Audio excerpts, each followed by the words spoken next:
Everybody, welcome back. Welcome back to the show. It's good to see everyone that's here. Hoping that you had a fantastic, I'm talking about a fantastic Christmas holiday. Okay, so say settings. Hold on. Then go. Hold on. Wait. Which one is it? Video. And then wait. Oh, mirror camera. That one. Oh, boom. What is that? I don't know what the hell's going on. I got it. So we got so much to talk about. So good to be back with the show with you guys. Welcome back to the Old Fashioned Sports Show. I'm your host, Alvar Richardson. Feliz Navidad, Merry Christmas to everyone. Hoping you had a fantastic one. Man, can I tell y'all? Let's start off by just telling y'all. So I'm sorting things out. So you guys got to be patient with me at this moment. My freaking laptop crashed on National Signing Day. Yeah, my laptop crashed. Like I had did the show in the morning. And then I went and got some lunch. Then I went down to UT Austin, when it was going to get set up, tried to put my laptop up. Nothing. It's just a Microsoft logo and me just looking at each other. And we looked at each other for a while. I couldn't even tweet during the Sarkeesian, because I was using my phone to do the recording. So I couldn't even tweet during that, right? And so now I'm just done. I don't even got a laptop at this moment, right? But I kind of already felt like, okay, I may need to do something. So I had to find a place, took it somewhere. There's going to have to look at it, took a day. So I bought a new laptop just in case. I'll return it just in case I need to. Then they're like, oh, the motherboard's bad, blah, blah, blah. So, okay, got a new laptop. It's already good, right? The issue that I have right now is I have a new laptop, which means new settings, which means everything's different, which means like my typical backdrop that I typically had to move because now this camera lens is like, why do you guys understand all this stuff? You guys want to understand the technical things that I don't understand. So then I now had to switch my backdrop to make it a little bit better. So there's the closet doors. It's a little weird. I'm trying to work it out. That's why the whole thing with Aaron had to be switched, because I was reversed, like all that kind of stuff. So we got a new backdrop. It's still in my office. Ain't no change. The good part is I feel like it might be a little bit more centered now in a weird way. Like I feel like you still get the Alabama win from this year. You still get 49-0 versus Oklahoma the previous year. You still get 2023 season. You still get the Big 12 championship game. So all I need right here is like a Sugar Bowl thing, or we'll do a Sugar Bowl thing in a backdrop, fantasy football belts, University of South Florida diploma. Shout out to my Bulls. Aaron, did you see the Bulls won a bowl game? Did you see that? I'm surprised. I actually might be able to shout out to my USF Bulls, which is no threat to you guys because we are not even on y'all's level. We're not even on UCF level. It's such a run-of-the-mill, lost out on the opportunity stuff, but it's good to be back, man. It's good to be back here. Had a good Christmas stuff. Hope you guys had a good holiday as well. So there's a couple of things. I'm going to get to everybody in the chat. First, I'm going to get to everybody in the chat. And I'm going to get to a couple of things. Let me get to everybody who's here early. Cesar Torres is in the house. I gotta, don't go anywhere, Cesar. I got to talk to my Latino brothers and sisters in a minute. So, Cesar, don't you go anywhere. I got something for my Latinos in a second, all right? Eric Hart is in the house. Number 2 is not a winner, but I am here. Dale Coleman's in the house. My dude, just another fragrance reviewer, back in the house. Zio_V is in this house. Rodolfo, did you get my Jay Witt jersey that I sent you for Christmas? Did you get it, nephew? Are you wearing it today? I sure hope you are. Oh my gosh. South End Zone Queen just said the same damn thing. I want to read it in one. South End Zone Queen, get out of my head. We must be hanging out too much or something. Because I don't know how you know what I know. Mr. Hookham's in the house. Room temperature Bush Light. That sounds horrific. That's that room temperature Bush Light. I will not be saying that for Specs as a promo. That I can tell you. Man, I'm gonna move my desk a little bit, move my chair a little bit closer. I feel like I'm far away. And I'm yelling at y'all. Chris Bennett, the original OG, is in the house. Lewis Gaines is in the house. Good morning to you, Lewis. Deborah is in here. She said, "I hope you enjoy the days off." I sure enough did. We're gonna hit the ground running this week, though, Deborah. I sure hope that you enjoyed your holiday. Longhorn football edits. Good morning to you, Longhorn football edits. You're a new voice that's in here. You do football edits. Where's my football edits, Longhorn? If you got football edits that you want to show and they're good, we'll put them on the show for you, Longhorn football edits. Just hit me up. Onward at orangebloods.com. Easy to find. Longest Horn. AG's going to make it easy is in here. Texas Mama is back in the house. Hope you had a good one. Big Texas in the house. Catherine, good morning. My Christmas to myself, I'm going to the Sugar Bowl alone. Does that mean you broke up with somebody, Catherine? Did you break up with somebody during the holidays? Did you, or did you buy yourself? Did you buy yourself a present? Maybe you bought yourself a present, Catherine. Maybe that's what it is. Because you know, holidays people start tripping on each other. All of a sudden, it's hard to hold it in. I know one couple, they were supposed to go away together. Not me, but they were supposed to go away together. And they had an argument on Christmas morning, and the wife went and like drove to El Paso without the husband. Like 8-hour drive. Just they argued on Christmas morning.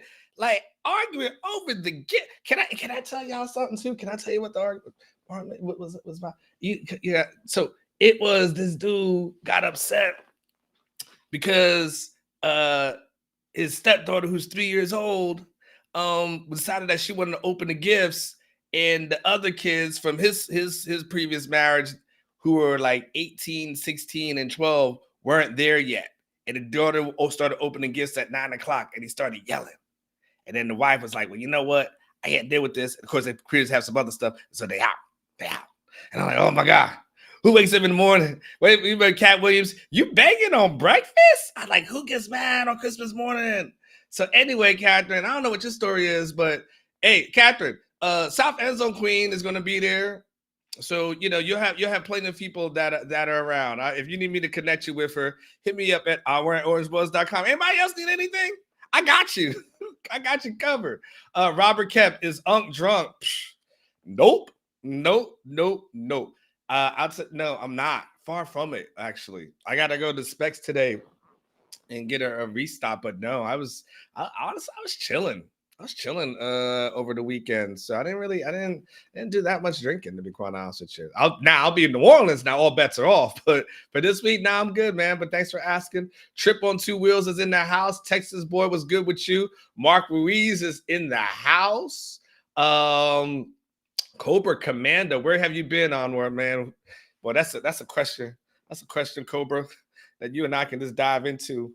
My laptop crashed, man. My laptop crashed. It's been a long journey to get back here, man. But I'm finally back. Doug G is in the house. Chris Jones is in the house. Hector Austin is in the house. My main man Kiki is in the house. Tom G is in the house. Brett Barry is in the house. Okay, JP, I see you as well. Arthur is in here. Joe Blaine is in here. Dice Hands is in the house. Longhorn football edits, man. You don't have to make an edit for me, which I mean you could, but if you want to just do general edits that you think are cool, we'll just share it. We'll have show and tell. But to do show and tell, I'm all good with that. We'll absolutely do that. Captain, so you buying it for yourself. Single and happy, riding the wave 8 years now. Okay. Well, listen, if you need people to go with, Catherine, totally got you. On more at orangebloods.com. And I'm props to you for embracing being single. Too many people out there all miserable that they ain't with somebody. And it's like everybody's single want to be married, and everybody's married want to be single. Okay, somebody just be happy where you at. Golly. Robert is in here as well, the other half of Bobby and Whitney. The first part of the show is brought to you by my main man, El Presidente, Eric Torres. My main man's got you covered. If you're looking for a home in the DFW area, don't look any further than El Presidente himself. Looking to buy, looking to sell. It's Christmas time. You got some money left? Go ahead and buy yourself a house. Just go ahead and buy yourself a house. You saying, man, I just got into an argument with somebody. I need to get the hell out of here. Well, don't wait until you get some paperwork done, then go buy a house. No, but all jokes aside, though, my man El Presidente, Eric Sosoms, he's got you covered. So make sure you check him out. There's a QR code. Or if you're telling yourself, look, in the new year, 2024, my goal is to get myself a house, or I want to sell this house, man. I've been in this house for 20 plus years, ready to upgrade to something new. Kids about to roll out. You got graduations that are going to be coming right around the corner. You saying to yourself, I don't need all this house. El Presidente, he's got you covered. El Presidente, Eric Sosoms, DFW. All right, so speaking of El Presidente, this right here, and this is and Cesar Torres. I told you this would be relevant for y'all. This is for my Latino brothers and Latino sisters. Yeah, this is for y'all. Y'all come here. Y'all come to Uncle for a second, because I had a chance to be in your world on Christmas Eve, and I got a question for y'all, my peoples here. I need some help in the chat with this. Why this party? Why does Christmas Eve party last so long? What were we doing? Why is it 3:00 and we can't go home? And I'm talking in the morning. I'll talk about why did we start at 9 p.m., meaning people started showing up at 10 or so. Why the kids opening gifts at 3:30 in the morning? Why 2:30 in the morning? People passed out. What going on? What? This is like the longest. It's like the longest Christmas celebration I've ever seen. Like, why we started so late? But people, why can we not do this at like 6? And no, 5:30, nothing. Aaron, man, this Christmas Eve party, it started at 9. I don't think I got back until probably 3:30, 4 o'clock, something like that in the morning. I was dead the next day. I was I didn't go to bed until 4:30. What? Why we do this? Why are we still singing songs? Why are we out here? Now, I understand the traditions, right? You get the candle, got the candle, right? Then you go supposed to knock on people's doors, and then you have other people come and sing, and then you have to keep supposed to be doing that, but you kind of, this thing was kind of preset, right? And you singing the songs, and I get that. That's part of the celebration. I get all that. But why we lasted so long, man? Why we lasted so long, man? I'm just saying, y'all was killing Unc. Y'all was killing, they was talking, they telling me, hey, you just gonna have to get used to this one. Go ahead and get used to this one. I'm like, y'all, but hey, next time, they had to do Christmas Day. Man, I'm just telling y'all, I love y'all. Food was great. Lovely people. Everybody treated me nice. It was good family. It was good everything. And then everybody's like, it's just once a year. And it's so funny. Because there was a couple of black folks. There's a couple of black folks who were there who married into the family and stuff. Black folks, you every once in a while, y'all, you want to pull somebody to the side and they was like, hey, it's like this every year, man. You're going to have to get used to this. I'm like, are y'all serious? Every year? They're like, you're going to have to take a nap during the day, man. It's just how we do. That's how I'm like, oh, bro. All right. So anyway, had a great time. But boy, I'm too old for this. And you said, wait till you go to a wedding. That's longer? Oh my God. What is it? How long did the quinceañeras last? What time do y'all get over with that? I can't. It was the longest thing ever. It was still fun. But even the old people were up. Even the young people were sleeping and the old people was up. I was tripping. The old people were just used to it. They had paced themselves. They took naps during the day like they already knew. The 17-year-olds were all passed out and stuff. Of course, some of them had already, they had already gotten into like the tequila and stuff, you know. I saw them. I wasn't gonna bust their hustle, you know. I saw them going over there and sleeping and drinking people's drinks after people wasn't watching. You know, I was a teenager one time. I ain't gonna bust nobody's hustle. You know, I see you. I see you over there getting your little drinks on. I ain't mad at you though, but and the last thing though, last funny thing.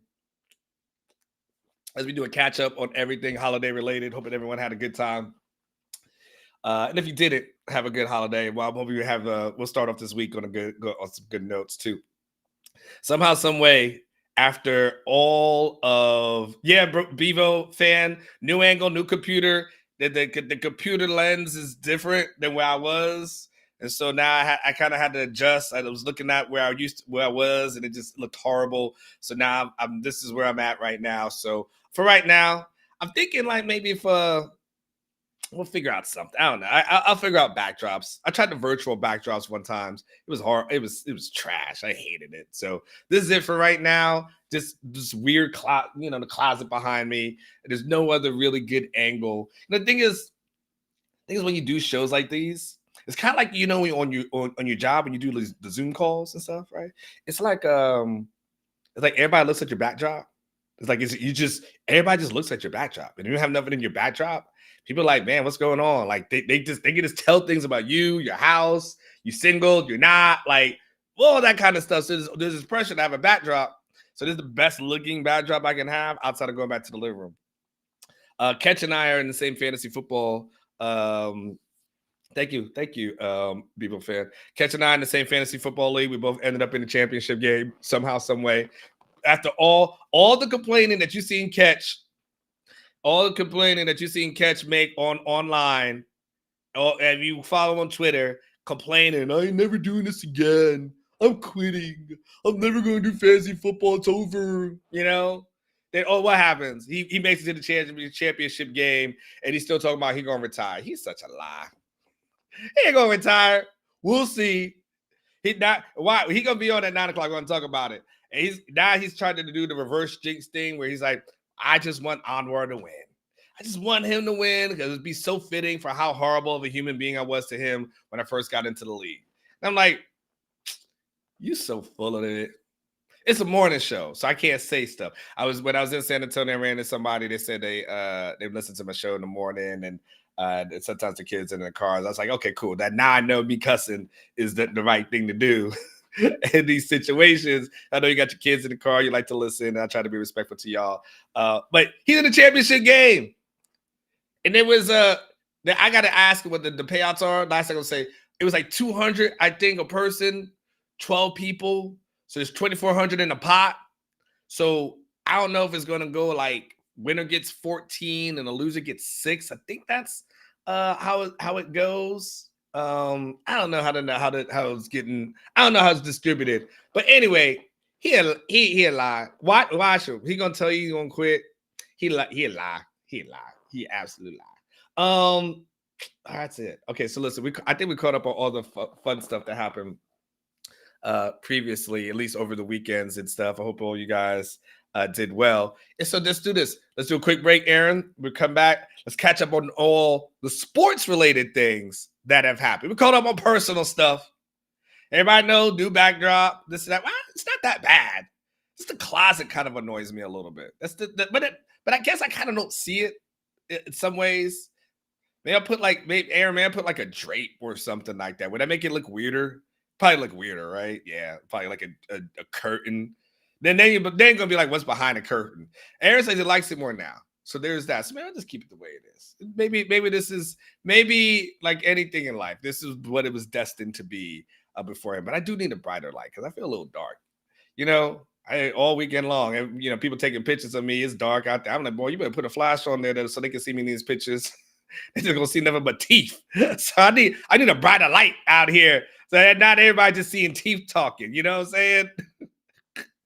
All right, let's do a quick break. We'll be back. Let's catch up on everything football related. Oh yeah, by the way, no Overreaction Monday because yesterday's Christmas Day. So guess what? We'll do Overreaction Tuesday. So Jeff Ketchum will be here at 9 o'clock, and we'll make up for lost time because I'm sure he has a lot to say. I have a lot of things I want to say. So let's get into all the football related stuff as soon as we come back. We got super chats. We have a super chat coming in, but we also had this big news. Russ reminding everybody, yes, you did get Makuba. And from Daryl, it's official. Andrew Makuba has committed to Texas. Daryl and Russ, we appreciate you jumping in and throwing it in there. We did talk about it earlier. Ketch, let's get back around to that. Somebody has a super chat about kind of a theoretical, hypothetical situation for Texas football. James, we'll get to you, but let's talk a little more about Makuba now that it's official. Somebody in the chat said they think Makuba's got a lot of Michael Huff in him. Texas fans certainly hope so. Well, I don't think that. Let's start with exactly who Makuba is. 6 foot, 195, transfer from Clemson. He'll have one season to play. People keep on asking about when the COVID stuff's going to be over with. Well, this is it. He wasn't in the 2020 class. He's a freshman in 2021, 3-year starter at Clemson. He'll have 1 year of eligibility to play coming into this last season at Texas. Here's how he was rated.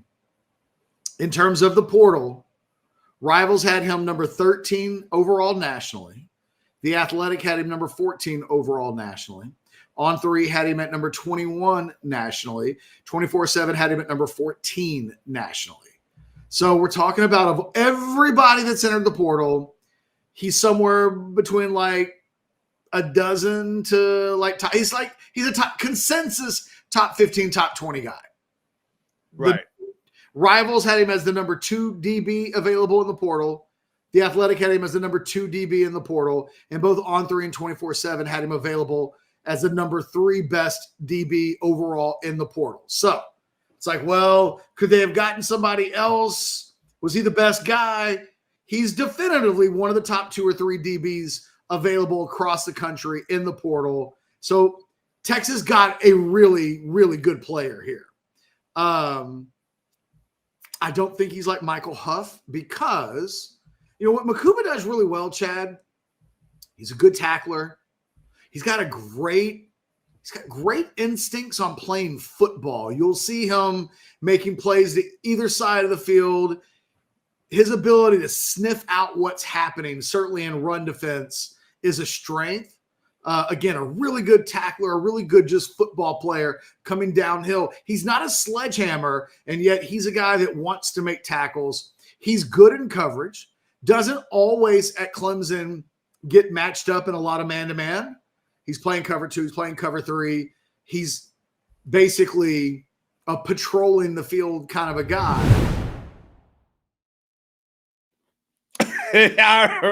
Everybody like the team talking thing. That's some old school references for y'all. By the way, it is Tuesday. It is Tuesday. And if you like me and you has been out there just going from party to party, if you was out with your Latino brothers and sisters and had to do the party with them for like 8 hours and you ran out of alcohol, which it should be, that happens, right? Before it, and then you had your bros and you was with them and then you was still out of alcohol. Today's the day to restock. Like this is the day for us to restock. Okay, we gotta head out to Specs, y'all. I know I'm going. I'm not, no lie. I'll show you how empty my bottle is. So everybody head out to Specs. They've got you covered. DJ Aaron, go ahead and play the track for them. You're needing Specs same-day delivery can save the day with our Specs app or online shopping. From world-class wines to hard-to-find spirits and craft beers to gourmet foods, delicious snacks, and spectacular sweets. It's Specs. Cheers to savings. And cheers to you. By the way, I'm here. I wanted to show you. Sometimes when I tell you I'm out, I am telling you seriously that I am out. I'm heading back to Specs today to restock, to restore, and make sure that you guys do the same as well. We will be online fighting each other. Oh, man, Kevin, you got to work today? Kevin's so funny. Aaron, he's like, anyone else have to work today? Me, Aaron, Ketch. Yes, Kevin, just so you know, you're not alone. I'm working too. You know. Yes, we are all working right now. There's a lot of us. Kevin don't feel alone. He's like, man, everybody else got to work because I feel like I'm all by myself in this. This is some BS. I'm the only one working today. I'm like, Kev, yo, this. What's up, Kev, man? It's good to talk to y'all, man. It's good that everyone's doing good. Adam's working. Connor is working as well. Zio_V is working. Everybody back to work, man. Feel bad for some of them teachers. Some teachers got to go back to work, I think, on like the 2nd or the 3rd. In certain ISDs, like in Leander, it's about a week later. But man, it's almost cruel to have your people come back to work the following day after Christmas. Like, but here we are. These bills won't pay themselves. All right, let's catch up. Come on, y'all. Let's catch up on some stuff that has happened since we've been gone. I have not done a show with y'all. Let me look at the calendar. Since really, wow. Like in the signing day, the morning of the signing day, which is December the 20th. So that's how long, that's the last time we've done a show together. It's now been December 20 to 26 at this moment. Right, Aaron? Or did we do one on the, no, we didn't do one. Oh, I didn't do one on the 21st because my laptop was dead. So, and then the 22nd, everybody had off. So I've been roughing it for a little bit. And then let's see, room temperature, Bud Light, Bush Light said he doesn't go back to work until the 2nd, but already took off for the 8th. Smart idea. You should take off. You got to take off though. Not just the 8th, but you got to take off the 9th too. You know, because that's a late game. So you should, you know, 8th, you got to take off to the 8th and 9th room temperature because you want to recover. Because if that thing pops off, you know, everybody's gonna be talking about it the next day. You don't want to miss out on that. So, you know, get them sick days ready. Well, Southampton's Queen, she goes, I just got off on my second 24-hour shift in 3 days and driving home in 3 inches of snow. Ugh. Golly, that's horrible. Well, I hope you guys had a little something to do. Catherine says she's off until the 8th. She must be a teacher. Catherine must be a teacher. If you're off until the 8th, Catherine, you gotta be a teacher because that's the only people that are off until that long. So that must be you. Connor, yes, took off the 8th and the 9th. Absolutely. Kevin, you said my job is tied to Wall Street's schedule, so I never have to work nights or weekends. So thankful in CFB season. And everybody asking you, Kevin, right now, y'all hiring? That y'all hiring? Shoot, I don't even know what that looks like. At one more, I don't even know what that looks like. I don't know what it is. I'm working on my birthday. Like I don't even know what that's all about. So Rodolfo says Jay Witt fans are never off. You know what? And then JD says being wealthy in Colorado sounds rough.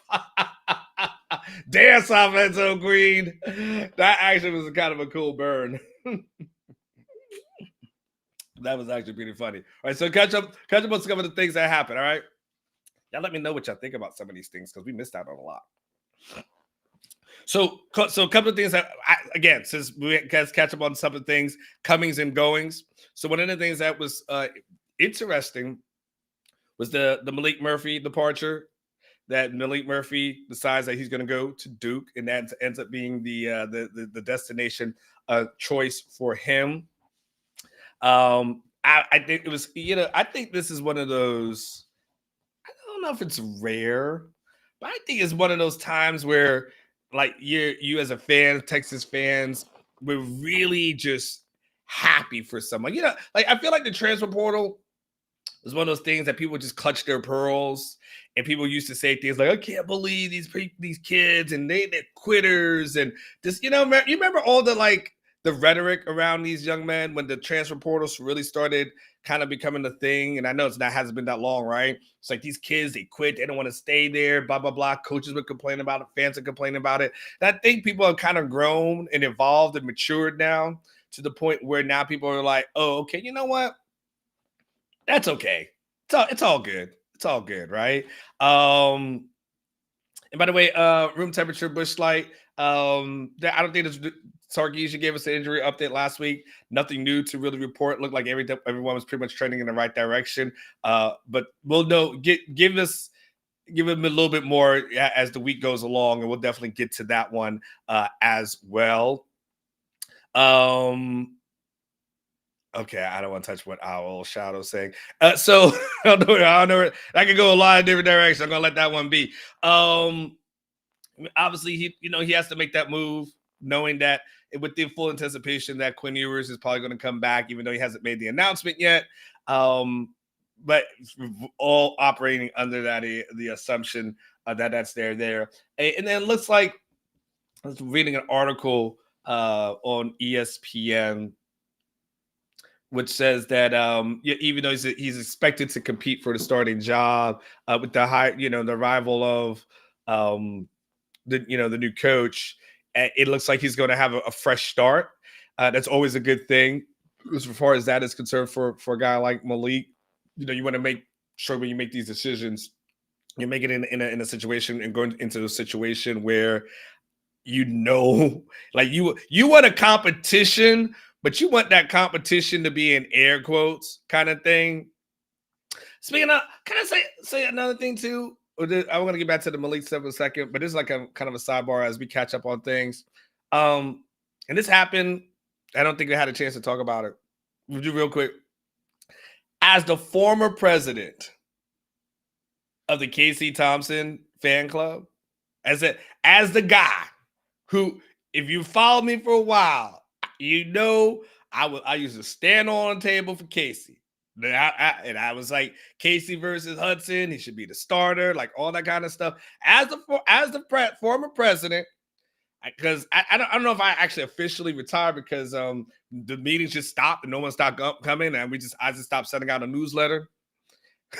But Casey said he's going in the transfer portal for year 7. I was just like, hey, bro. There's a State Farm job waiting for you, man. Come on, man. Let's do this thing, man. It's okay. The Casey Thompson State Farm office. It's there. It's there waiting for you, man. It's there for you. You've got this. It's okay, brother. You can do this, man. You gonna keep playing. You gonna keep playing. And I know you only young once. So I'm joking with him to a certain degree. But, bro. Right, where you going? Where you going? Like, how long? You just like, I'm just gonna keep playing. Like, there's an arena league you can go to somewhere, right? Canada. Like, I mean, like something, like in the NFL, you get vested after like 4 years. Like, they don't do that in college, Casey. Go to arena football, go to XFL, like go to Canada. Like, if they still have I don't know if they still have Canada football or not. I don't know. I'm sure they do. I'm sure the CFL still exists. I just like, Case, you're my dude, but bro, you 7 years in college, man. I mean, you should be South End Zone Queen 7 years. Should he be doing like getting ready to do a residency somewhere? If he was help me out with how that goes, South End Zone Queen. If he was 7 years and studying to be a doctor, is he close to residency point at this moment? Because where are we? I know 7 years. You're correct. He should definitely have his doctorate, right? I'm asking the smart people. I'm asking smart people. I'm all ain't able. Speaking of quarterbacks too, I'm not a huge I told y'all person, right? I'm not, that's not. And when I say I told y'all in this reference, it's not because y'all doubted me.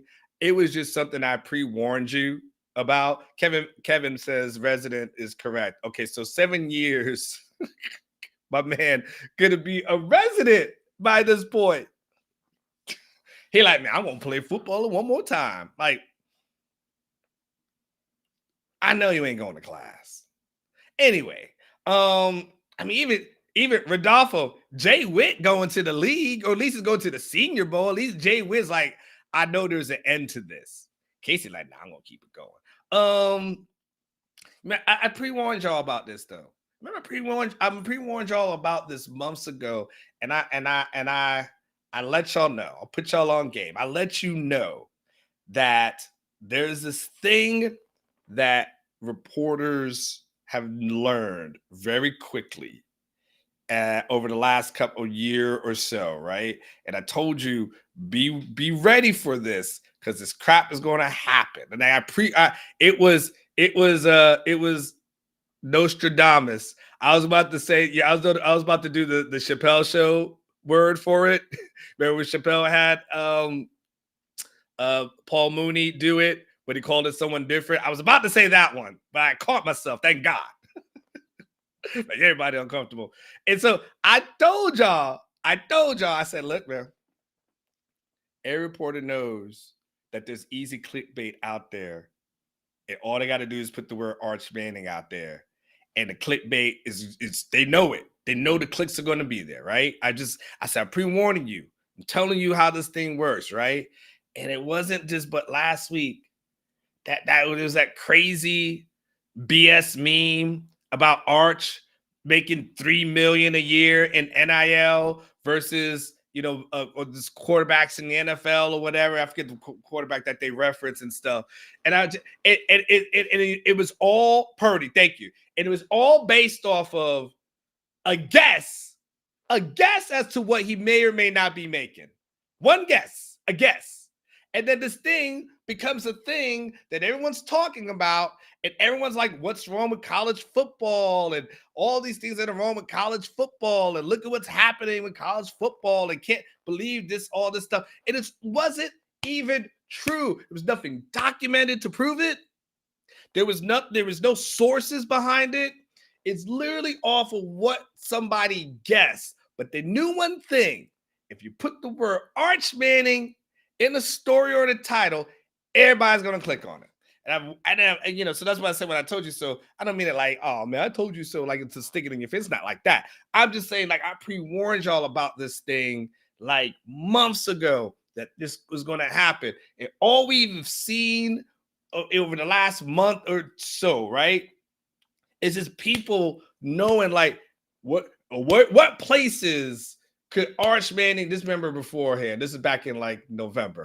What places could Arch Manning transfer to if he enters the transfer portal? Not I'm reporting that he's entering the transfer portal. Not that my sources told me, just something hypothetical.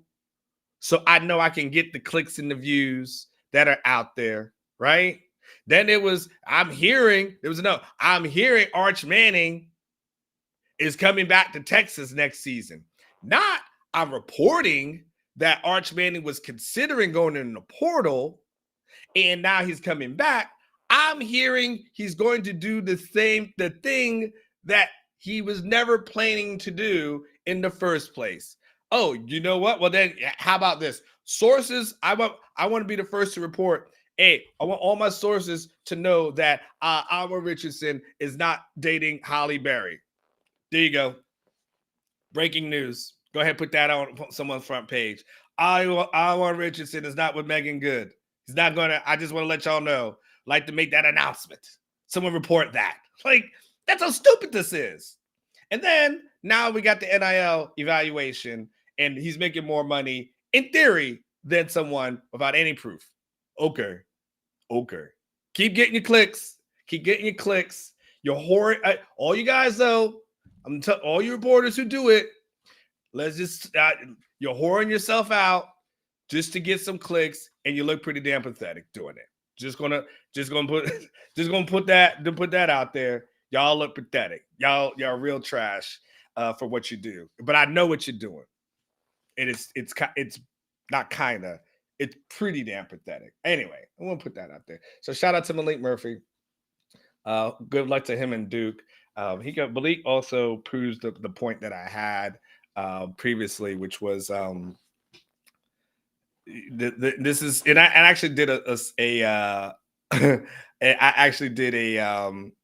the story in my column over the weekend and basically kind of outlining how the whole, and I'll probably I'll probably get into this a little bit more next year or something like that, because we got a lot more current football stuff in. But I basically went through the numbers of kids who commit to Texas and how you see more out-of-state kids coming to Texas or Texas A&M than you did back like 20 plus years ago. So I just wanted to make it clear. We'll get more into this, but when we get into the conversations of what Steve Sarkeesian needs to do or doesn't need to do and all those kind of things, when you start hearing the whole, he's got to win the state of Texas, and he's got to win the kids in Texas and all that other kind of stuff, like, it's really not that in today's generation.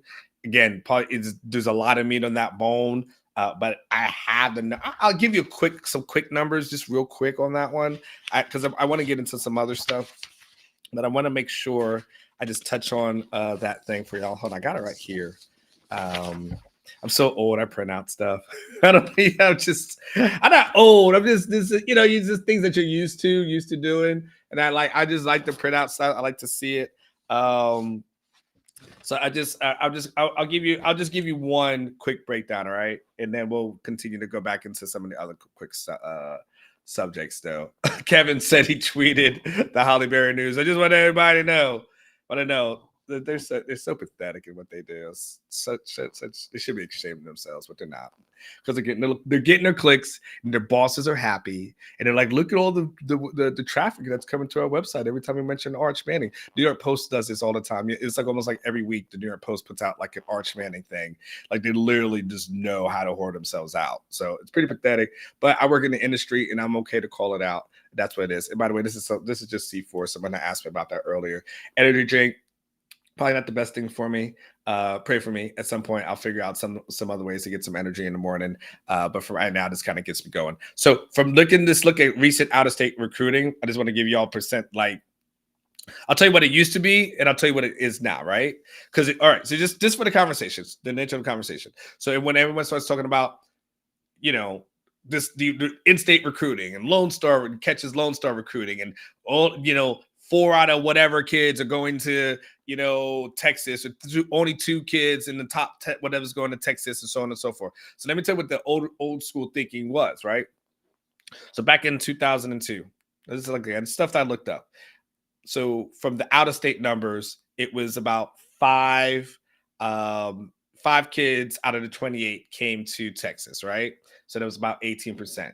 In 2003, there was 0 kids from out of state that came to Texas, right? 0 out of 18. 2004, 0 out of 20. Out of 20 kids signed, not a single one, right? 2005, only 2 out-of-state kids. 2006, 2 out of the 25, okay? That's it. Only 2 out-of-state kids. Now, if we look over the last couple of years, only 2020 was the only one class where you saw a kind of like, it was mostly Texas. So there was 1 kid who came to Texas in 2020 from out of state, right? That was Bijan Robinson. In the 2019 class, though, right before that, 14 out of the 26 commits were from out of state. So that's 54%. In 2021, 7 out of 22, 32%. 2022, 8 out of 28, 29%. 2023, you're at 10 out of 25, 40%. This past class, 11 out of 23, 48%. Okay, so we're talking about there was no less than 29% of the players from outside the state of Texas in the past 6 recruiting classes. There's no less than 29%. When I gave you back in the day, 20 years ago, you had 2 classes in back-to-back. We had no out-of-state players. Not a single one. Not a single one. And now we're at nearly 50% of kids who are in the Texas signing class that are from out of state. Okay. And just by the way, just so we're clear, again, I'll probably do stuff about this in the future. A&M was somewhat similar. Okay. A&M was, their numbers were 1 out-of-state kid in 2002, 2002. 0 in 2003, 7 in 2004, but back down to 4 2005, back down to 5 in 2006, right? Now in 2024, 63% of their class, 10 out of the last 63, 10 out of the last 16 were from out of state. 10 out of 16, 63% of their class. Previous year was 26%. The year before that was 47%. The year before that was 39%. And 2020 was 54%. So, and there's more. I can go a little bit deeper, but I'll say that for a time while I'll get all the graphics on the screen. The key component is just as you head into like the off season, just understand when we start talking about recruiting. Don't get so caught up in like the in-state, out-state. You know, kids are different. Kids travel. Kids see different things. They're not so fixated on, I've got to go 3 hours down the road, stay in state. You know, you can pretty much get a direct flight or close to a direct flight to damn near anywhere nowadays. You know, so it's a lot easier for kids to travel. Look at Malik. Everybody thought, oh, Malik was probably going to go back home, right? Old school thinking. Oh, of course he's going to go back to California. Like where he's like, he even goes further away from home, right? A California kid's like, I'm going to go to Duke. So anyway, I just want to make sure that was one thing I want to get on. Make sure you guys, we talked about that. Let's see what else. Okay. So then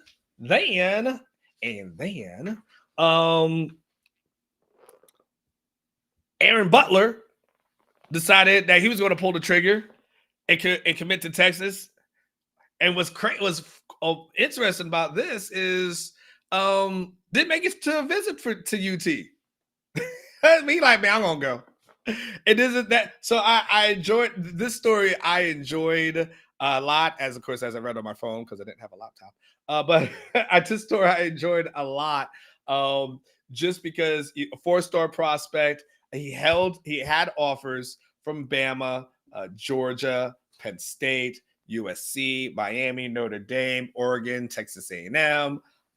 So I mean, he had people who gave him love, and he was committed. What's interesting about this one, it says a one-time USC and Colorado commit.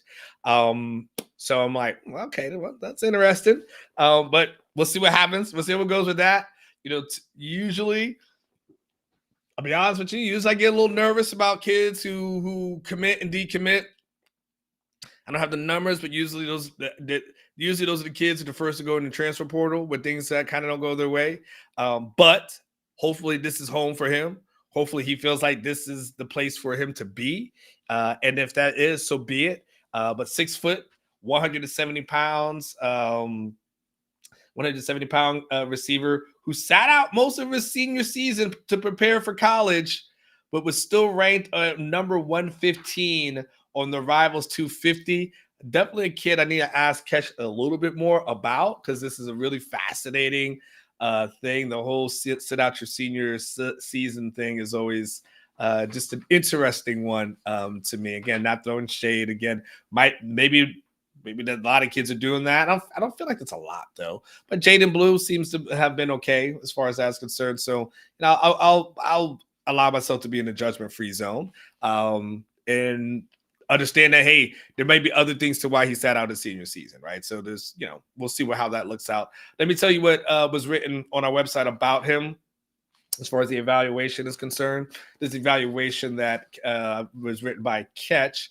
He goes, the first conversation that I had with Butler, or it must have been in person. It must have been from Jason then. I'm sorry. It had to be from Jason. The first conversation I had with Butler with a national recruiting. Oh, no. This was Ketch. That I had with Butler with a national recruiting person. The words Xavier Worthy like came out of his mouth when you watch his film, and you can see why he had such a thing. Okay. You know, a lot of people get compared to Xavier Worthy. Okay. All right. I just put some respect on Xavier's name. Just put some respect on Xavier's name. No, yeah, everybody, he's the next Xavier Worthy. All right, come on. I need to reset. All right. Wait, what's going on? All right, what's going on? Y'all seeing pixels Aaron, you saying it's all good? All right. I need a church fan.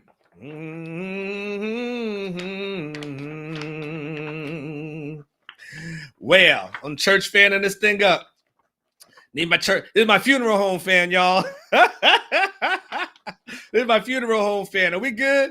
Or cool off? Gonna have me rocking back and forth. Hey. Okay, are we good? We good, Aaron? All right, we're back. I'm back. I guess the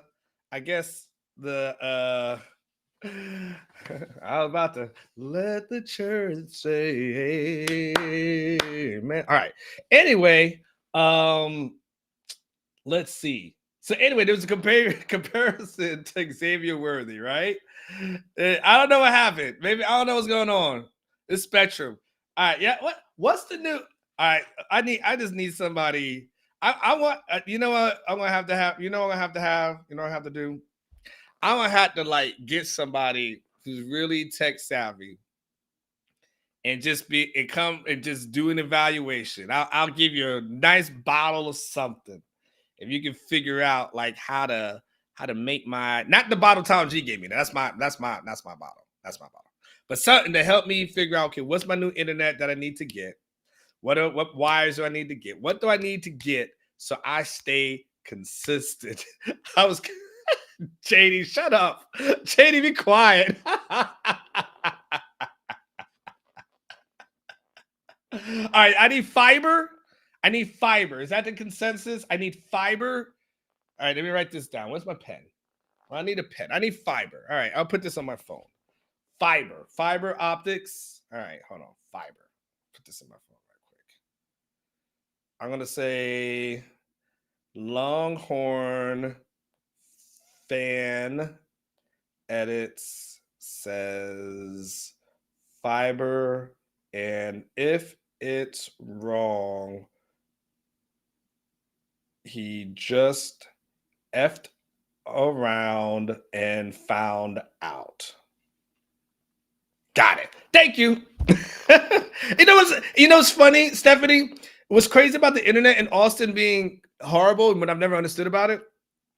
It's supposed to be an internet hub. It's supposed to be a computer hub of places. I'm like, how is this a computer hub of places? BK, you're in the Bahamas? That's right. You did say you're going to the Bahamas.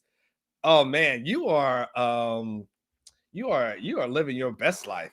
South End Zone Queen done worked 3 straight days and BK's in the Bahamas. Man, this is the craziest thing. Retmore said this is the oldest thing I've seen on the show. You know what, Retmore? All right, check it out. All right, so anyway, all right, that's enough of him because Ketch will be here in a few minutes. I want to make sure I go through everything else that you guys need to know. Obviously, you guys need know about Trey Moore. He committed as well. And so they were able to add in that UTSA edge guy. Just a menace. I don't know how much more I have to tell y'all about Trey Moore at this point, right? Everybody should kind of know as much about him as possible at this moment. He probably, potentially a day one starter. I would say so, but he ends up being in the mix next season to be on the field with a Colin Simmons and Anthony Hill and Ethan Burke kind of guy. Which, by the way, as what's pointed out, imagine a world though where you think about, okay, Texas may lose a couple of things on defense, but if you're talking about next year, if you talk about next year, Colin Simmons, Anthony Hill, Ethan Burke, and a Trey Moore, yeah, that's gonna be dangerous. That's gonna be dangerous. Hey, Robert, do me a favor today. If you can message me at onward@orangebloods.com, that'd be great. I got some running around. I got a flight to catch it tomorrow, and so I've got a lot of just running around I need to do today. Everybody just email me. You going to the Sugar Bowl? And you trying to get with? I'm like, email me. I'll take care of your Sugar Bowl entertainment. Please email me about internet stuff. I got to get better with that. Anything you guys can do to help me, just hit me up onward@orangebloods.com. It's really that simple. So you know what that defense could potentially look like come next year. Then, of course, we already know that Texas had added Matthew Golden. So we already that one we had already touched in on. So we already know that Texas has been able to get Golden, and been able to get Moore, they've been able to get Makuba in the transfer portal. And I think the thing that that is really interesting, and I'd like to give Sark some props in the conversation here, because I think one thing that he's doing really well that we have not discussed a lot, but probably worth propping him up about, so in the conversation that we have, right, about what does it look like as far as recruiting is concerned, and I talked about like the out-of-state recruiting landscape changing. What Sark is doing really, really well, that he deserves a lot of props for, is finding the guys who may have left the state of Texas, or maybe left Texas or didn't go to UT, and then bringing those guys back in. So you talk about, Trey Moore, making sure he stays in Texas, Houston, with Matthew Golden, making sure he stays in Texas, but Andrew Makuba, a Texas kid, right? Adonai Mitchell leaves the state. He comes back, Texas kid, right? Jalen Catalon leaves the state. He comes back, again, Texas kid, right? Quinn Ewers, he leaves the state, comes back, Texas kid. You see the theme there? You see what I'm talking about? That's the thing that I think he deserves a ton of a ton of credit for, is being able to get those guys who may have left, that either didn't come to Texas or left the state of Texas, and now when it's time for those guys to make a decision portal-wise, figuring out the ways on how to bring those guys back into the fold so they can be Longhorns and then come back to the state. So it's interesting that, yeah, you may lose some guys that go somewhere else. But transfer portal, you almost like, all right, give it a year or so. It's like you get them on a boomerang. That's it. That's how you start looking at some of these recruits. Like, all right, they're going to go somewhere. Hey, all right, he'll be in the portal another year or two. Like you can understand that. And so that's one thing I get. Definitely making sure he gets the props for that. A couple of other things I want to make sure I tell you guys about is that, so last week they kicked off practice, and the message that was relayed to the players from Sark was the standard is the standard. And so basically, since they had a bunch of free time, but they came back, he wanted to make sure that everybody knows that, hey, nothing has changed. The message was the standard is the standard, and then to keep pushing forward as far as when that practice thing got started back up. So want to make sure I did that. All right, let's do this. Ketch is getting ready to come in. I'm assuming that his internet's going to be a little bit more consistent than mine, but fingers crossed. So let's do this, Aaron. Oh, excuse me, Aaron. Sorry to not pronounce your name correctly. Aaron, as you guys know, my producer is Aaron, but I call him Aaron, just out of that Key and Peele skit about the brother from the inner city teaching in the burbs. So Aaron, do that quick break, and then we will come back. Then we come back. We'll do Speakeasy Lounge because Ketch needs his moon music, and then we'll get into Overreaction Tuesday. By a missed field goal. No good! Wide to the right! No good! Ah! My name is Cameron Dicker, and I'll kick for you. 50, 40, 30, doesn't matter. I'll make it. Bang! Bang! Bang! Rain, sleet, or snow, this leg is ready to go. Don't believe me? Ask him. Cameron Dicker is a really good kicker. He's outstanding, and I love him. And I did not edit that. So don't be and let me kick for you at the Pro Bowl. Ah! So go to chargers.com/vote to send me and my leg to kick for you.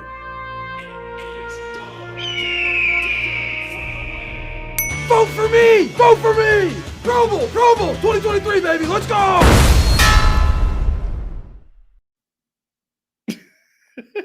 I don't care. If that didn't put you in a good mood, I don't even know what to tell you. That's a great thing about a lot sometimes with these players when they leave UT and you're actually able to see their true personalities.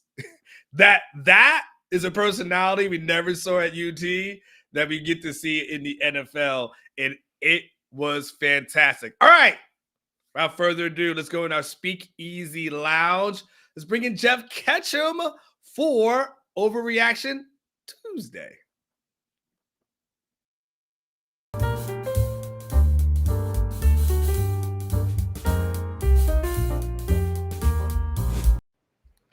Good morning, Jeff. How are you?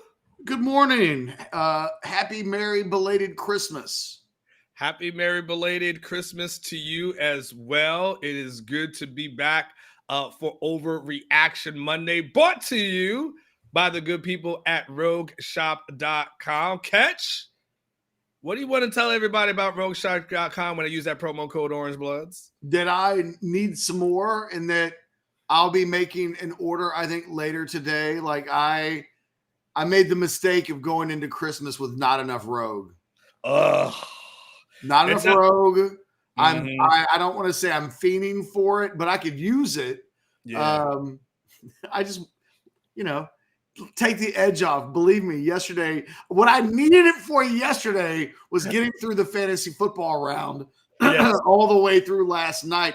Thank you, Justin Tucker. People laughed at me when I made a point to take Justin Tucker in the draft, like about a round earlier than most kickers were going. Thank you, Justin Tucker, because you were my rogue shop yesterday. But today, I will be going to rogueshop.com. I will use my own promo code, Orange Bloods. I'll get some cartridges. I might get some stuff for the dogs because they've been there's a little bit of everything for everybody. But the best thing I can say about Rogue Shop today is that I use the product. I will be using the product. I will be using the promo code. All of it. I want Richard to send me some of those freebies that he sent me as well last time. You've got to get it for the dogs. You know why? Because they drive me out of my goddamn mind. Well, New Year's Eve is right around the corner, and if the fireworks thing is going to be happening, and you need it's one of the worst times for dogs with all that crap is going on. I need to get it for my neighbors because my dogs bark too much. But my wife likes to sit outside, so the dogs go outside. Yeah. But it means that like at 11:30 at night, sometimes they just go off. And I feel like, God, my neighbors have to hate me. Well, we know that. I mean, we know. I don't got anything. It's the dogs. Yeah, but you have the lady who hates you, though. Well, yeah, and when they bark on her side of the fence, brings me warmth. Little joy. Some joy to the world. Yes. Okay, so Ketch. All right, let's not bury the lead.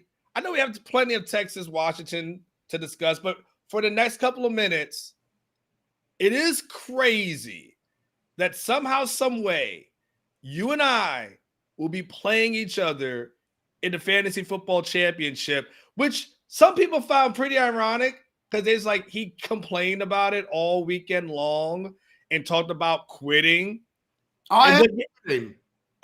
So no matter what, you're done. This is it. This is it. I don't enjoy fantasy football. The thing is, I can't tell myself not to take it seriously. So I do take it seriously. I focus way too much time on it, and it's just not fun. Yeah. It's Christmas Day, and I'm pissed because, Darren Waller isn't getting targets in the Giants-Eagles game. Like, that to me, this is it. This is my walk-off moment. Look, because if I win, I get the John Elway, right? But if I lose, it'll be either like my 5th or 6th second-place finish. in the last 12 years. Like I finished second a lot. I'm the Buffalo Bills of the league. So either way, I've had enough. I'm done. I'm officially announcing my fantasy retirement. It's just not healthy for me. I will tell you. So if this is true, I'm going to let you know that I too am retiring from fantasy football. I'll just be honest with you. Only reason I was ever in the league is because you're my boss. We invited you, so we forced you into it. Yeah, it's like year one. I just got hired, and you're like, "Hey, you want to join our fantasy football league?" I can't be like, "No." I didn't feel like I really had an option. You were in a different world back then. Like you were Mr. Fantasy. I loved it. 2014. I was married at the time. I had been playing it. I was like, yes. And then I had he was little. I still have been playing for so many years, and like in the NFL, and so it was fun, right, dude?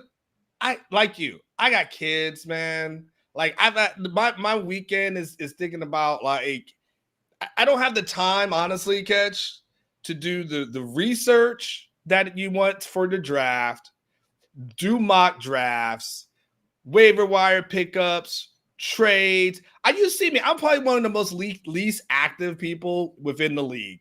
I don't have time. I got soccer. I got soccer games. I got soccer practice. My kid wants to watch. Sometimes he wants to watch a game that might be on Paramount. Like I don't have time to keep up with this anymore. So if you're done, and I know that I don't feel the pressure that I have to be in the league because my boss runs it, then I'm retired as well. This will be our last. You don't have to be in the league. Like, if there's anybody that understands that it is crippling at times, it's me. Like, look, if in 9 months someone hears me say the word draft in fantasy football, remind me of how low I felt on Christmas Day. I won. My team won, and I was miserable all day long because of it. Isn't Prize Picks more fun, though? Yes. That's the thing for me. Prize Picks is more fun because I don't have to do all the work. And guess what? If my entry fails, I'll just put in a new one the next day or that night. I thought about this yesterday, Anwar. It's the thing about the fantasy thing is I've spent for those that don't know, and I know you're not excited, we will move on to Texas, Washington in a second. I put together what I thought was a dream team this year in fantasy. I worked the trades. I worked the waiver wire so that I built a roster going into the playoffs that I thought would just murder people. And I did. I built the team that I wanted. But then Mark Andrews gets hurt, and then Keenan Allen gets hurt, and suddenly these things that I can't control start occurring. Mm-hmm. And then I get into the weekend game, and it's like yesterday. Well, like it started even before Christmas. Alvin Kamara is playing in the early game in the week, and it's like he just 6 points, just out of nowhere, just terrible. And like I'm out Christmas shopping, and I'm checking my phone for updates on the game, and I'm like cursing in Walmart, like these motherfuckers give him the ball, and like I can't do that anymore. I will be a better person without it. Okay, well, I'm going to tell you, this will be the last thing, and we'll move on. I want to tell you, it's almost my how we got here is differently because so I'm going to tell you now because I'm now that I'm announcing my retirement as well. Okay. We play in the league with Roster Watch, right? And so I first of all, I didn't know mock drafts before the season. Not a one. I didn't care. All right. I found a website that I felt like gave me great information. Okay. And that's been like my go-to for the last 2 years. And I just read them like once a week or so. And I got all my pre-draft stuff from them, right? But I couldn't use Roster Watch, not because I don't think they do quality work. is that everybody in the league does what Roster Watch does. It's a pack. So if they say pick up someone on a waiver wire, say, well, that's what everyone's going to do, right? Stop reading ESPN and Yahoo years ago, right? I found a website called Fantasy Points, and I thought they doing an excellent job. And so you know what I did? Honestly, Ketch, I printed out their stuff like before the draft, and I took the guys who they told me to draft. And then kind of every couple of weeks, I get on there to see if there's a waiver wire pickup. And that's it. Probably the most minimal amount of effort I've ever put into a league. To be honest with you. I put a massive amount of effort. So, and I will say this, I don't use Roster Watch, but I use it to keep an eye on who I think they'll draft. So I don't use it to draft. I use it to get an idea of if Alex or Byron or Dorian or have a spot in front of me in the draft. Mm-hmm. I need to know whether or not I need to take a player before they take him from me. If that makes sense. Yeah. You use it as draft ammo or whatever to know what they're going to do. Which, for instance, I took Devon A-Chain in the draft probably earlier than most people did, but I saw on Roster Watch, there's no way like I'm gonna make because I had the last pick in the draft, so I was always the last pick and then the first pick on the wraparound, which meant I have to wait like 23 picks before I'd go again. And I'd be like, oh, there's just no way. Anyway. Okay, but this last thing, let's move on. Last 30 seconds. So now that we're in the championship, what's the payout for the winner? What's the payout for the loser? I have to do the math. There's like $1,700 split up two ways. And it's like 80% to the winner. Okay, so you guys. Wait. No. We paid more to do the points, highest points total, correct? For each week. So that's like 14 weeks at $50 a pop. So the $2,400, that's $700.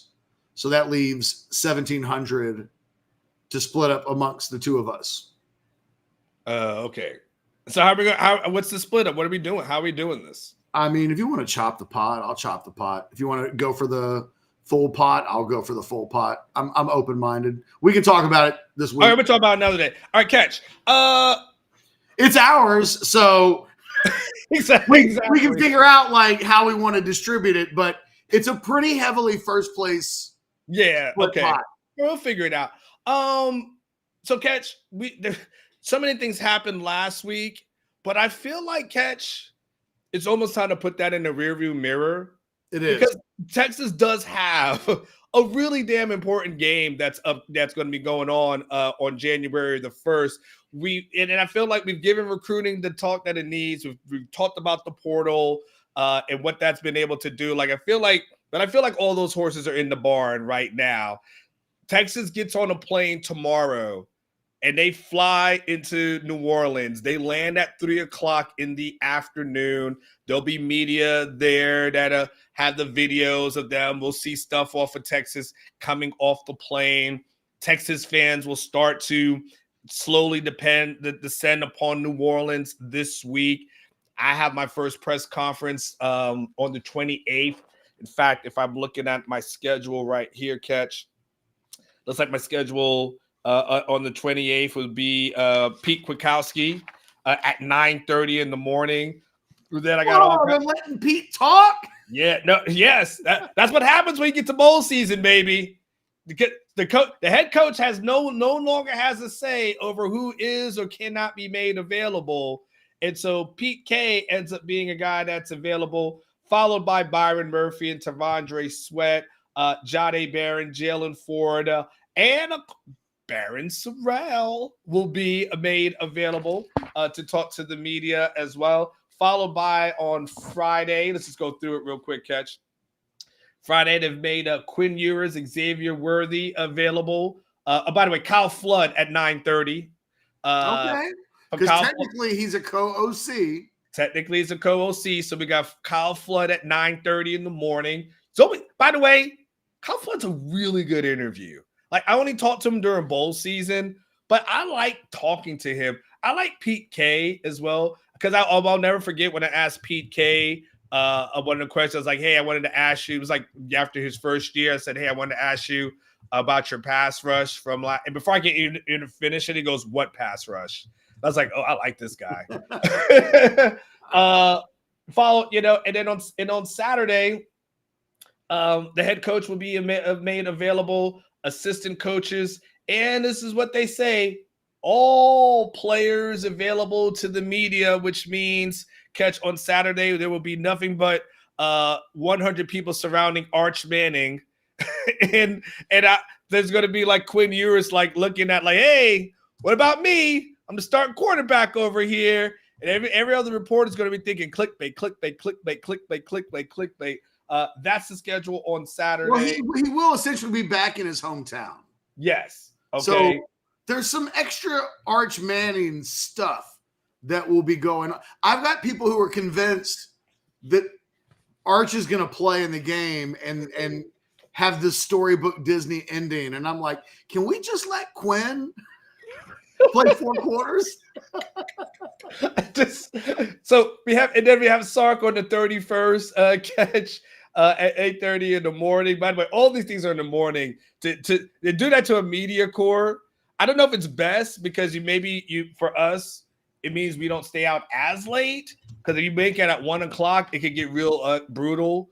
And then of course the game on the 1st. So Ketch, as we get ready for this game this weekend, what are your thoughts as far as Texas versus Washington, picking back up the piece? I feel like we haven't talked about Texas competing for a natty really since CFP was announced and that Sunday. But this is for all intents and purposes, I mean, it's pretty damn huge. It's crazy to me that Texas made the playoff for the first time ever and is back in the national championship conversation in December for the first time since 2009. And that it really speaks to how all in people are on the talent acquisition part of college athletics, that recruiting is such a big deal. And look, I'm fans of other sports as well, and it's the same way. We all love this part of the deal. So when and to be fair, like signing day comes around and the Longhorns have the number 2 recruiting class in the country. They're going after guys in the portal. It's hard not to think about next year and the years after that. But the reason why you do all of this is for this upcoming week. It's to play in a semifinal, to play with a national championship on the line. And I can't believe how much focus has been on the other stuff, but you're 1,000% right. And to that point, when I can't even remember, today's Tuesday. Yes. So on Saturday, when you were like, hey, I've got a quick recruiting question, and you asked me a question, and you're like, I'm an out-of-state deal. There was a part of me that was like, no, Onward, no, like we need to turn the page. Your lead should be Texas and Washington. But then I thought, God, it's Christmas. I have no idea. Like, part of you shouldn't be riding at all on Christmas Eve or whatever freaking day it was. And I was like, plus he's been doing homework, but our minds were in the same place. Yeah. It's time to move ahead. It's time to think about the game.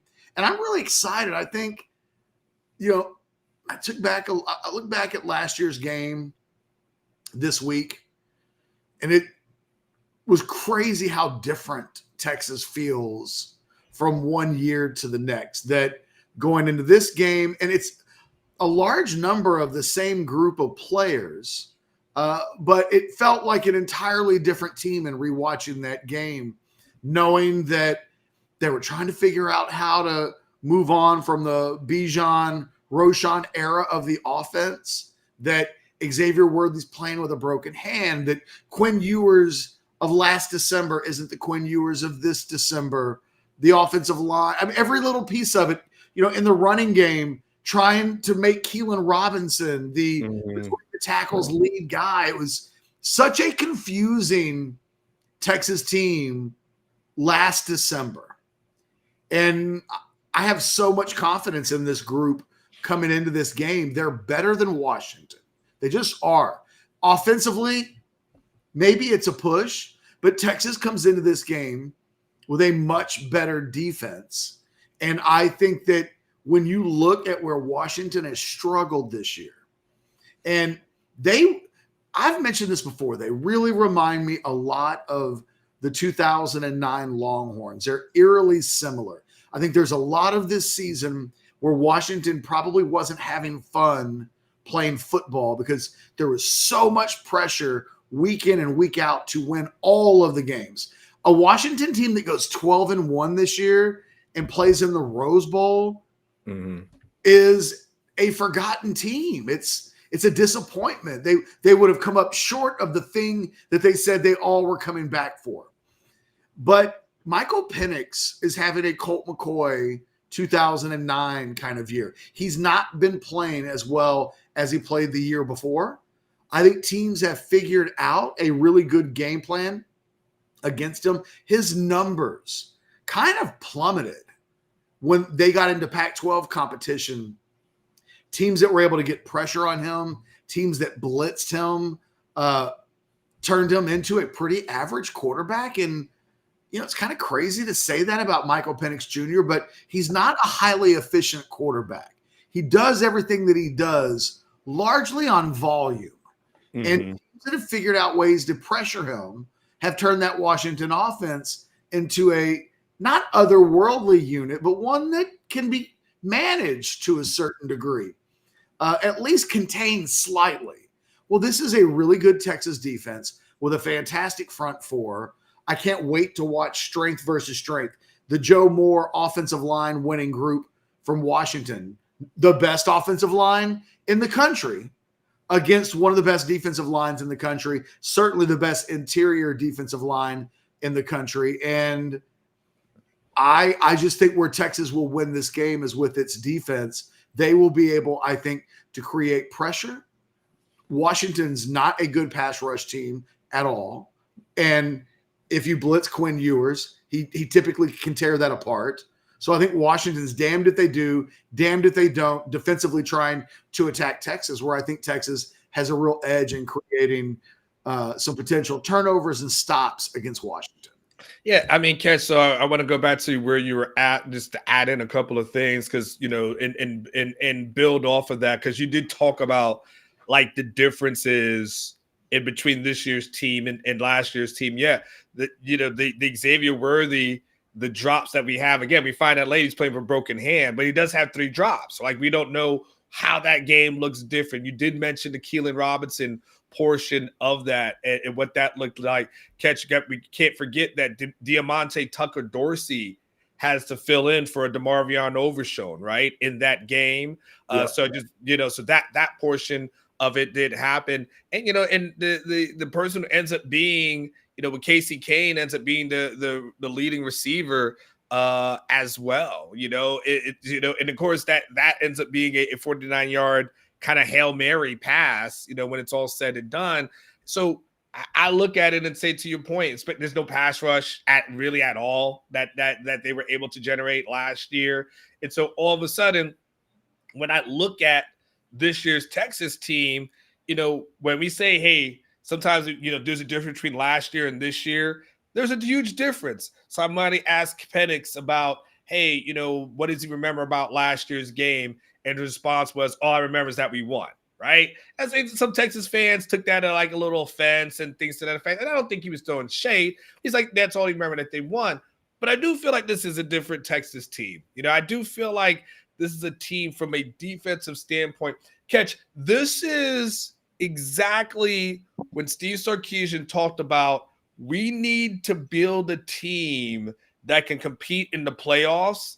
This is the kind of team that he was talking about, Ketch, right? Building a team that he had the guys on the offensive line, building the team that he felt like he had the guys on the defensive line, being able to get that pass rush. Remember what he said? We were building a team that not to just get out the Big 12, but to be able to win whenever we got to the playoffs. He goes, then eventually went to the SEC, but they had already started building before that. Well, this is what he built for. To your point, to be able to go against a guy like Penix. He's not an SEC guy, but to be able to go against a guy like Penix and feel like that they've got a front four Ketch that can generate a pass rush, right? This is those guys we know can get to the quarterback, and you feel really good about that front seven on what they're able to do. I believe, Ketch, I think the only way Washington can win this game is by max protecting on Penix and hoping to keep that pass rush away and hoping that they have time for the receivers to get open.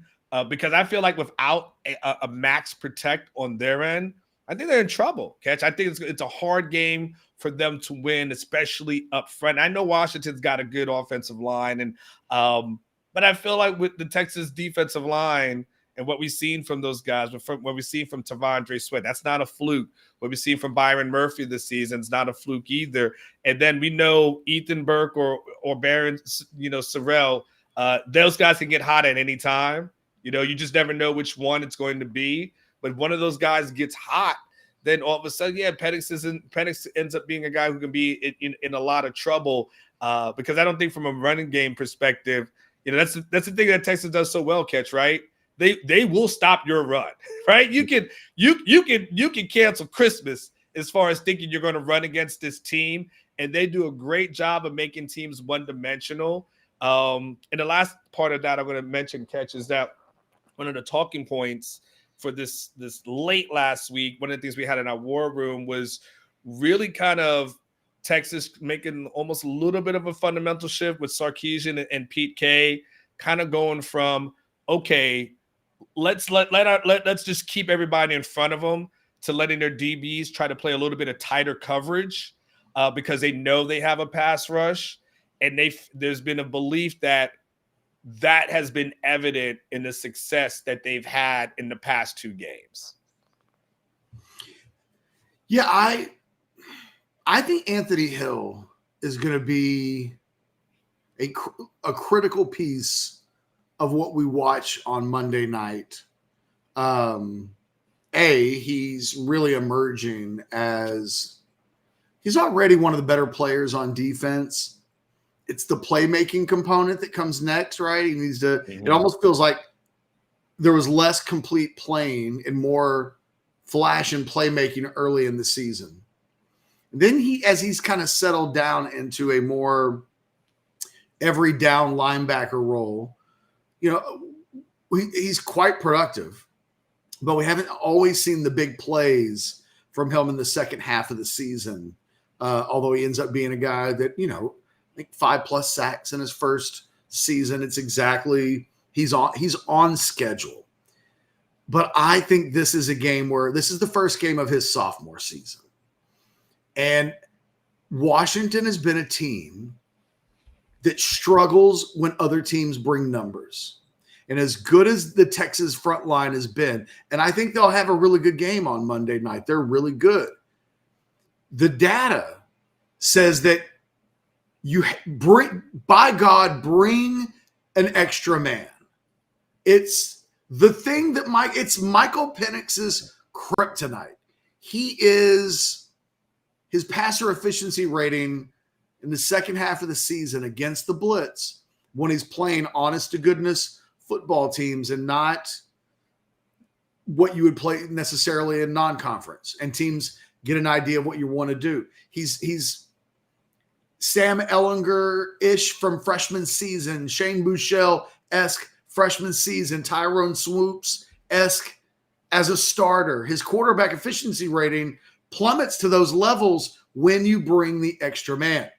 Now, look, if I can look up the data and see the numbers and see that through just a little bit of advanced scouting that this is where he struggles, if you're Texas, as much as you just want to rush 4 and let your line do it, the thing that the data says is bring an extra guy.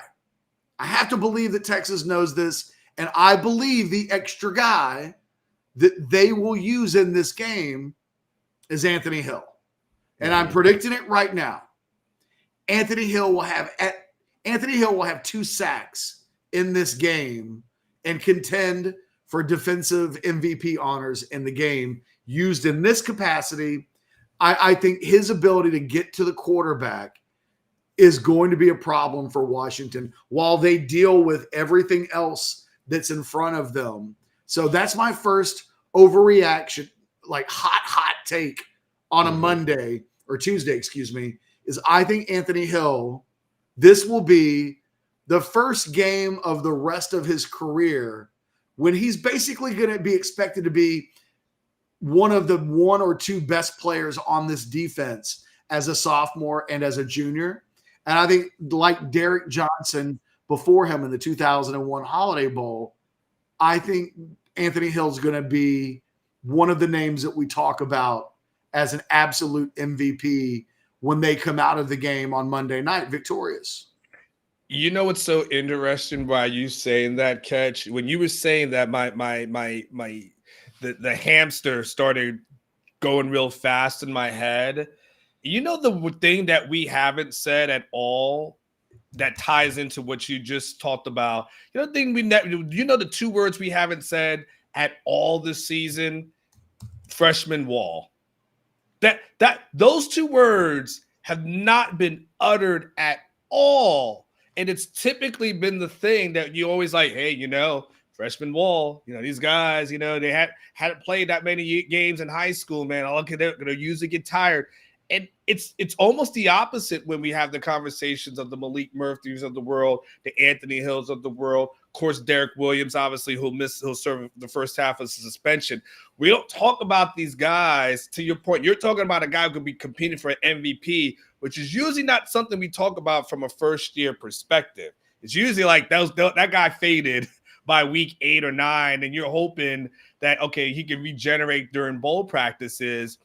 I think it speaks to the clearly the strength and conditioning portion of this program to have guys as strong as they are. It speaks to, Torrey Becton, who I would have to give some props to, and those guys to be able to have young guys that are coming in. And we ain't talking about how these guys catch these young guys. We're not talking about how these guys are fading down the stretch. We're not talking about CJ Baxter and just hitting some sort of wall. Now, I know he's been injured, but when you start thinking about some of the impacts that the freshmen have, typically these guys have faded by now, but yet I can look at 4 guys, as you're mentioning. I can look at the Anthony Hill. I can look at, a Derek Williams. I mean, I can look at a CJ Baxter, right? I can look and say, like, hey, if Texas is going to be successful, it's going to be because of some of these young guys. And there's a lot to unpack with that one. But with your Anthony Hill conversation, I started thinking, gosh, how often do we start thinking about a freshman in that capacity? It's very rare. Well, I think one of the things that's a little bit unique about Baxter, Malik Muhammad, Anthony Hill, there's a few of them, few freshmen. They weren't counted on too much early on. Some of that's through injury, right? CJ Baxter emerges as a game 1 player. But the injuries and being limited somewhat, I think it saved his body a little bit. Kind of the same thing with Anthony Hill. Like Anthony Hill now is kind of an every down player. And that might take something out of a young guy over the course of 3 months. But it really wasn't 3 months. It was more about half the season that and Malik Muhammad has been a backup who occasionally asked to play a lot in the role of a starter if a guy gets banged up. But over time, these guys, all 3 of those guys have gotten better as the season has gone along. And now they've had this break. They've essentially had a month off. They get a couple of weeks off before they get back into bowl workouts. And I think there's a mental shift that takes place. And, I think Sarkeesian has mentioned it with Arch Manning. Like, he's not a freshman anymore. And I had that in one of my sources mentioned Sark saying that even when talking about Arch, that he's a sophomore now, that he's now been in school for a year and he's gone through a 12-game schedule, a 13-game schedule. And so he's a different guy. All these guys are different than they were in September and August, that they're all incredibly high-level upside players and talents when we talk about Hill and Muhammad and Baxter and a number of guys on this team. I think it's a little bit of a secret advantage. Washington won't quite have that. They don't recruit at the level that Texas does. Their team is their team, but I think this is the Texas team that in between December and January can even be a little bit better because guys like Muhammad and Baxter and Hill are all in a position where I think they can make some, even just in a month, I think continue to make some improvements that in a game where slight margins may determine who wins. It's not crazy to me that Anthony Hill or Malik Muhammad could be the slight margins that decide this game. And I think that, the thing that you mentioned about making this team playoff ready, I think that's where I joked and was somewhat serious though before the season about just cancel the Alabama game. And the theory was if you lose that game, it might, coupled with the Oklahoma loss, you're not here. But the truth of the matter is that game, I think more so than any game, even Washington's played Oregon twice. Mm-hmm. But that's not the same thing as going to Tuscaloosa and beating Alabama by double digits. And I think no team in this playoff has played a level of game against a level of opponent that Texas has already played. Other than Alabama, Alabama has played Texas. So as these two teams get ready to go into the playoff, they're the only two teams that have played against a playoff team this year that is still playing. And I think there's a level of competitiveness and play that I think they'll be, both of those two teams, I think will be a little bit more ready for going into this game. I think it's one of the reasons why I like both Texas and Alabama to win their semifinal games and play against each other in the national championship. And that would be something to have to go through Saban twice in a year, one on a neutral. It would really be the trilogy, right? Because Texas played at home last year. They played on the road this year. They're split 1-1. And, there's certainly within the realm of possibilities that in a week from now, we'll be talking about these two teams playing for the third time in 400 days. So, those two teams will know each other well. But I think playing each other early in the season ended up being the best thing for both of those teams. And I don't know that either of those two teams is here without that game. So in the end, I was way wrong to think that game should be canceled for competitive reasons, because I think Texas is here because they played that game for competitive reasons. I'll raise my hand. And I'll say the same thing. That Ketch, they're not in the CFP without that win. No doubt. That's the win, and Alabama probably isn't in the CFP if they don't lose against Texas in that game, right? So Alabama wasn't penalized for that game. Thank you, Aaron. And then of course Texas was able to get in because of that game. And I like you was like, hey man, y'all don't need that smoke, man. There's there is a Tulane that's out there just waiting for you, man. Play a directional school, get the W. Yes. And look, Ketch, to our defense, that's been the SEC model for years. We just saw the SEC schedule released, right? Just about a couple of weeks ago, right? We saw their out-of-conference schedule. It's a lot of directional schools, man. And so we know that's what they do. They just beat up on directional schools, and then they really realize, like, okay, don't cannibalize each other, and then we'll the best top two teams will win or something. And it doesn't end up working like that. It ends up Texas goes on. They do something we wasn't sure they're going to do, which is win. But Alabama loses, and they don't get penalized. And next thing you know, you look at it, and you say to yourself, well, you know what? That sure worked out this season. Now, is that the formula going forward? Time will tell. We know that ends up being something that absolutely worked for them on their behalf this year and puts them on a map and a plateau where I think these guys they don't think. I think Texas has been thinking they can do something for a while. Like they know. Like I've told you the story before, Ketch, when I was there in Tuscaloosa and I'm after the win, and a staff member, I'm just watching everybody, and randomly a staff member saw me and grabbed me and he said, "Hey, that's the reason why we practiced in the heat in the summertime for this game, so we would be able to come up here and do this." And I was like, "Oh, okay," because we kept hearing in the summertime it's 110 degrees outside and all these things, and why they practice out here, what's Sarkeesian doing, and blah blah blah. And it was like there was this thing of trying to get this team mentally tough and mentally ready. Then they go in there, they punch Bam in the mouth, and they realize, okay, they can do this. Now there's some other stuff that happened, right? You remember in Ketch all throughout the season, I kept saying, hey, whether it was the Houston wins, whether it was K-State, I'm like, hey, y'all, a win's a win. Like, let's not talk about style points. Well, who cares about style points? Just get your wins. Ketch, like my fantasy team, right? We joked the other week, Pigpen, right?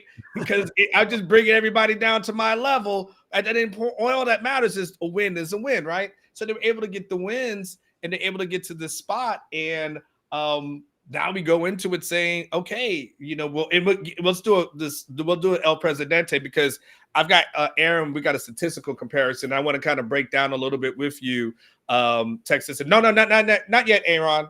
Aaron, let's do the whatchamacallit. Let's do the super chat first, and then let's do the stats. Okay. El Presidente, Merry Christmas, El Presidente, by the way. Hope you had a good one. Feliz Navidad, my brother. He goes, Ewers will need to play like the guy everyone saw on the night of September 9th at Bryant-Denny Stadium, but the Longhorns went to advance to the championship game in Houston. See you there in the Big Easy. He's clearly, if we're having a Ewers conversation at this moment, Ketch, it's clear that Ewers has to be the Quinn Ewers of that Bama game, of Tech, of the Big 12 championship game. I feel like if that Ewers shows up, then we feel really good about where Texas is doing. Well, the good news is Washington's pass defense is begging for Quinn Ewers to have a big game. It is, again, when we talk about what I think the biggest differences between these two teams and why I think Texas wins this game, Washington can really be had defensively. Mm-hmm. And El Presidente's right. If Quinn Ewers doesn't have a big game, I have a hard time imagining Texas winning this game, except I do expect Quinn to have a big game. I expect the passing game to have a big game. And I mentioned going back to watch last year's game. It's a healthy Xavier Worthy in the sense that there's no broken bones. And Adonai Mitchell, even though Casey Kane ends up with 100-yard games starting on the outside last year in the Alamo Bowl, Adonai Mitchell's like a first-round pick. Yeah. He's really, really good. Everything that Texas thought they were getting in Adonai Mitchell has been there. And I think a Washington team that's really struggled against the pass, the last thing you want to see if you're Washington is a team come in a game with multiple first-round draft pick level wide receivers and a tight end. And a tight end. Is probably the second best in the draft behind Brock Bowers should he want to go in the draft. So Texas has the weaponry to really confuse, twist up, create problems for Washington. And look, man, I put my money where my mouth is. You can go into my Prize Picks account right now, and I've got a lot of Quinn Ewers more. I got a lot of Adonai Mitchell more. I got a lot of Xavier Worthy more in my Prize Picks. I probably got a combination of about 10 different entries already. I need to stop and slow down, Anwar, because as soon as they put them out, I was like, oh, I'm taking advantage of this before they raise the numbers. I think this Texas offense can have a big day. Yeah. Aaron, go ahead and let's do a little statistical comparison for that. He was able to put up. Ketch on the screen. We have some team stats comparisons that we're able to put up just to kind of get an idea of where this thing may be at. You want to go through it or myself? I'm looking at it for the first time as well. Well, look, I mean, we've talked all season long that Texas has been a team that can give up some yards in the passing game. And I think they will. They're 95th in the country in passing yards allowed. Washington's 120. Now, their pass efficiency, it's interesting when you look at the pass efficiency defense, they're both very similar, right? One's 30, Texas is 33. But I think one of the alarming things for Washington is they are not a good pass rush team. They're by far and away the worst pass rush team in the playoffs. I think if I did a statistical breakdown earlier in the year, does it have sacks on here? It doesn't. But from a pressure standpoint, they're among the worst teams in the Pac-12 in creating pressure on the quarterback. Which means that they're one of the worst teams in the country in producing pressure on the quarterback. I mean, their total defense is 90th, just to add to it, even though you're talking about something specific. So I think that, they're now going against one of the better offensive lines they'll have played all season. They already struggle to get pressure on the quarterback. What that tells me is that Quinn Ewers should have time. He should have a fairly clean pocket, and he should have the ability to pick out whom and where he wants to target guys. And nothing about what Washington has been this season suggests that they'll stop that. I mean, it makes me think that Washington is going to have to bring a blitz. They're going to have to. It's the only way they're going to be able to get pressure on Quinn Ewers. And he is a very good quarterback against the blitz. And I think Washington's in a situation where they may be damned if they do, damned if they don't. But I think all of the data suggests that conditions will exist for Quinn Ewers to have a high-level game, a Big 12 championship kind of a game. I think the Texas offense is going to have a lot of success. Can Washington, against a better defense, without a running game potentially to keep Texas honest, can Penix do it throwing the ball? He can, but that's not who they've been all year long. If you go back and look at Washington from the middle to the end of the schedule, they've not been winning games because Michael Penix Jr. has been all world. He did not deserve the Heisman this year. Quite frankly, I don't know. And I'm a Michael Penix fan. I really am. Nobody has played Michael Penix more on Prize Picks in the last 2 years than Suchomel and I. But he's not putting up the numbers this year that he's been putting up certainly last year. And they didn't really go off against the Texas defense a year ago when they were missing DeMarvion Overshown and when they had guys in that game that weren't playing. They weren't as good as they are this year. So, I just think Texas is a more complete team. Can Washington beat Texas? Oh, of course. It's probably like a 60-40 game for Texas coming in. Maybe 65-35 might even feel like a little too much. But 60-40 is still a deserved favorite. And I think it's the completeness of the Texas team that gets them there if Texas turns the ball over. If Quinn Ewers is anything less than exceptional, then all bets are off. But the conditions are there, I think, for Texas to play a really good game. And it's what I'm expecting. I'm expecting Texas to score in the mid to high 30s. And I don't know that Washington's going to quite get there. I mean, the thing is, Ketch, when I look at these, the numbers that really jump out to me outside of the total defense, of which is being 90th, which is clearly not that good, right? But then the third down defense, Ketch, the third down conversion defense being ranked at 81. It's just not, Texas is ranked second in the country. And we're talking about a team that's ranked 81st as far as third down is concerned. And then, of course, the red zone defense. Now, we're obviously, from a red zone offense perspective, Texas clearly hasn't been that great. But from red zone defense perspective, them being tied for 70th, that's the key, right? This Texas offense versus this Washington defense, that's the issue. And then to your point, they have to get pressure on a guy like Quinn Ewers. And thank you, Aaron. You can go ahead and take that off. I appreciate it. But them getting a guy pressure on a guy like Quinn Ewers will catch. What was the one thing I think, not say one, but one of the things that Quinn Ewers does really well is the quick releases for the short passes. Like the one thing Quinn doesn't do, Ketch, he doesn't force the deep ball. Like Quinn is kind of really good at taking what's there. If he's got Jay Witt right there, he'll take Jay Witt. If he's got, he's not necessarily always just a first read kind of guy. I mean, if he sees someone's open and it's just the underneath, he'll take the underneath. But he's not the Quinn Ewers that we saw, I think, last year. That was like, I've got to get this ball to Xavier Worthy, and we're just going to throw it up there as many times as possible because I got to get the long deep ball. He's evolved from that to saying, okay, no. You want to work this around here? I'll just work the field. I'll just work with the guys who are open. And so that, I think that becomes the challenge for Washington is they've got a quarterback who is patient enough that says who will recognize the blitz. And as soon as he picks it up, he's going to realize who his first receiver is.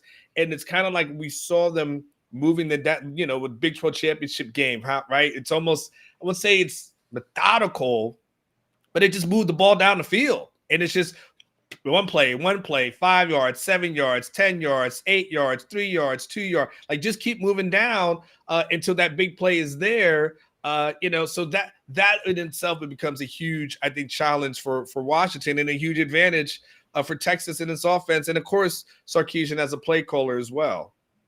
I think you make a couple of great points. I think, and there's two things that you kind of either went really in on them, and I just want to reinforce them, or yeah, sure. I wanted to make one extra little point on one of them. But on the deep ball, it's still not what Ewers does really well. But we know that Sarkeesian loves to throw it deep. I will still joke that Sarkeesian would throw it deep every time if he could. Yeah. But one of the things that teams have done a really good job of, teams have scouted out Texas. And they said, well, look, we're not going to let Xavier Worthy get behind us. So they've gone out of their way to try to take away the deep ball and force Texas to kind of nickel and dime them, and more nickel than dimes, because Texas, I think, does a really good job of picking up chunk plays without technically throwing it deep, if you will. And you can even see his eyes on the TV tape of Ewers constantly looking deep.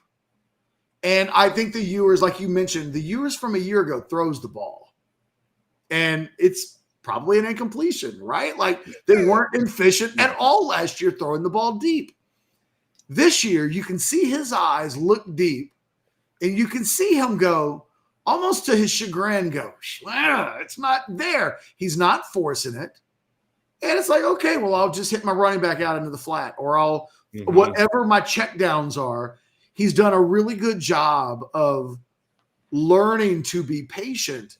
But in reality, those checkdowns have worked wonders for this Texas offense all year long. First, it was Jonathan Brooks, but now you've got Jaden Blue, and they've got guys that can take a ball that's thrown near the line of scrimmage and creating yards after the catch that really punish teams, because they're doing so much to take away the deep balls that it's leaving acres of space for the underneath receivers to kind of do damage after the catch. I bet we'll see that on Monday night. We'll see Washington do everything they can to try to take – Joe, you can only play with 11 guys. Yeah. And if you're really focused on taking away the deep areas of the field, you are leaving space for playmakers to make plays. And I think Ewers has benefited from trusting that. And he's got – the reason why he trusts it, because time after time after time, a 0-yard pass turns into 15. And, hey, if I was a quarterback and team's just going to give me 15 yards and all I have to do is hit my running back in the flat, I'll take it all day long. This is an even bigger compliment of Quinn, though, than that. I think against the Blitz, look, when Ewers came into Texas, he had a reputation. I'll just say it bluntly. Some people thought he was dumb. And I had people tell me he didn't study hard. He doesn't know the offense. We wonder if he can handle this. That was 16 months ago. Nobody says that at all now. And even further than that, he's not dumb. I would argue that what's really helped Ewers out as much this year as anything else is when teams try to throw pressure at him. He sees it and knows where the open receiver is more times than not. He's not getting caught off guard. He's walking up to the line of scrimmage. He's recognizing what teams are going to do. And when they do it, he punishes them time and time again to the point where teams have blitzed him less and less because he does it. I mean, he sees it and he hits the exposed open receiver 4 out of 5 times they try. And that's hard to do. That is all about mental preparation. That's all about in the moment, without your coach's help, being able to recognize alignments, personnel, trends, all of the things they talk about during the course of a week. And then on game day, being able to implement it on the go like this. He doesn't get more than 4 or 5 seconds to see what's in front of him. And I've just been incredibly impressed at his ability to punish teams when they've brought extra pressure. Punish them right at the place that they've left open. And it's a great job by A.J. Milwee. It's a great job by Steve Sarkeesian. It's a great job by Quinn Ewers that in his second season, he's advanced in that one area at a level that a lot of quarterbacks don't ever get that advanced ever, let alone while they're in college and let alone when they're still technically an underclassman. So it may be the thing, along with just not forcing the issue, that I've been most impressed with Ewers all season long. Because I'm telling you, Anwar, you and I've had these conversations off air, right? Off the shows where it's like, man, people talking bad about Quinn. Like they talk about him like he can't, like Hollywood Henderson used to talk about Terry Bradshaw. He can't spell cat if you give him the C and the A. And yet, I don't know what his grades look like in school, but from a football functionality standpoint, his brain has been his biggest weapon, not his arm. And we know how talented the arm is. His decision-making has been chef's kiss perfect. Aaron has got something I wanted him to put on the screen for us, Ketch, if you could check this out. So look at Quinn's numbers, Ketch, but the big thing that you have to look at is that the passer rating. And look at where he's been from a passer rating standpoint pretty much all season long. I mean, he finishes, what is that, 162.8 is the average, Ketch. And I don't know, you're a passer rating guy. We talked about passer rating a lot last season and what those numbers looked like. I mean, I think there's a couple of games where it wasn't over 100. And you look at the passer rating, against Alabama, and the win against Alabama, the Baylor game, the OU passer rating wasn't that horrible, but the 2 interceptions there or end up being key. From passer rating, so we start talking about passer rating, the efficiency standpoint, the Tech game ends up being kind of a weird one because it's 17-26, but I mean, they were dominating in just about every area of the Tech game. And then, of course, the Oklahoma State game, obviously, where he's at 183 as far as a pass rating standpoint. Just those numbers alone, based off of where from last year passer rating to this year, Ketch, like what does that speak as far as your belief as far as his growth? Well, there are almost no peaks and valleys. He's a 162 quarterback on the season. I wrote about this after the Iowa State game when we were, 10 or 11 games into the season. Other than he had one game, the one game against Wyoming where he's a 136.2 rating. And the offense wasn't good that day. Like that quarterback rating reflects kind of how poor they were on offense that day. But, you take away the Baylor performance where he's at a 199, take away that Oklahoma State performance, the 183, everything in the middle is almost it's incredibly consistent. He's a 169 against Rice, 166 against Alabama, a little bit at 160 against Oklahoma, 163 against Houston, 161 against Iowa State. He's consistently playing at a very good level. He hasn't been otherworldly great many games this season, but he hasn't been awful in any games. And he was only average or maybe slightly below average in one game, and that was against Wyoming. Everything else is like consistently very good. And I should point out, if we were to look at Michael Penix's numbers through the season, they're not as good. Aaron can do that. Aaron can do that right now. Hold on one second. If you look at Michael Penix, he hasn't been as efficient on the whole this season. When we go to the game by games, you'll see it. He's like a one. I forget. I don't want to be wrong, but let him pull this up here. Aaron, find that. Yeah, find the year. Yeah, there you go. There you go. So his season rating is very similar to Quinn's. Why? Because he's had a few more peaks. 208 against Boise, 228 against Michigan State, 222 against California. But if you look at the second half of the season, 141 against Oregon, 120 against Washington State, 118 against Oregon State, 139.3 against Utah. He's been 141 or less in his last 4 games. That's average. That's average to below average when you look at what he did against Oregon State and Washington State. You look at the middle of that. He had a 109 against Arizona State. From the very beginning of this season, once you get past the first month, what he was from an NFL passer rating standpoint, and by the way, Anwar, after this, I got to get out. Okay, no problem. But in the first 4 games of the season, his numbers against the Blitz, a perfect 158.3 NFL rating. You can't be better. So if you were to look at those first 4 games, you would think, whatever you do, don't blitz Michael Penix. Look how good those numbers are in the first 3 games. Heisman level stuff there. First 3 games, he's got 16 touchdown passes in his first 4 games, 2 interceptions. He's just blowing teams up. And the data says, whatever you do, don't blitz him. The thing is, all these Pac-12 teams have played him before. More so than Boise State and Tulsa and Michigan State.